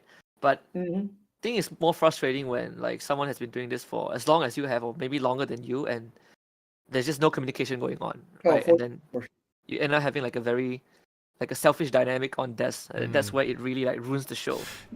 Speaking on that, I know how to pinpoint what really grinds my gears is when your co-caster just does not care. Just like clearly they're there to do the job and that's it. Where there is nothing of substance to the person. This person doesn't care about the job, doesn't respect the production, doesn't like none of that. That one like really really pisses me off because it affects everyone. Like as a caster, we have like a dutiful responsibility to everyone because we understand we're part of this big machine that is going on. We are the face of the clock, you know? I use this analogy a lot, but we're the face of the clock and we're supposed to like not let everybody see everything that's going behind the scenes, right? You look at us, you listen to us because we can't let you look at what's going on in the background. Some people don't give a shit. Oh man, they just don't care. They don't care about anything they do. They say they, that one. It hurt. No, it really, it's so hard to work with these kind of people because no matter what feedback, it kind of touches on what everybody like doesn't like in like really what really grinds their gears, right? If somebody's not actively listening, if somebody's not taking feedback, it's like all of it just leads to me. That gives me like the vibe. That gives me the vibe that you don't care. And if you don't care, then I have zero effort of ever wanting to work with that person again. If I get paired with them, I'm just dreading it. I'm just like, what am I gonna do to distract myself that day? You know, what kind of unhinged thing can I say because this person is clearly not listening? Today. Yeah. It literally, I'm thinking of lines in my head of like really unhinged Lines things in to your say. head? Yeah. Like lines. Like sometimes there's an extra layer to that. It's like, man, guy doesn't give a shit, but then fucking complains about. That is the worst thing. Like it does not care, and then he has the most complaints. I think that is like really. It's not like I'm even pissed anymore. It's just at that point I'm just like numb, you know. Yeah. And that feeling you're just there like, man, fuck this shit. You Malaysians have it tough, huh? Sometimes, man. When you've been in the industry as long as me and Husky, man, there's definitely gonna be people. I'm sure there's people who grind Leo's gears till now, where he thinks about it and it still grinds his gears even a little.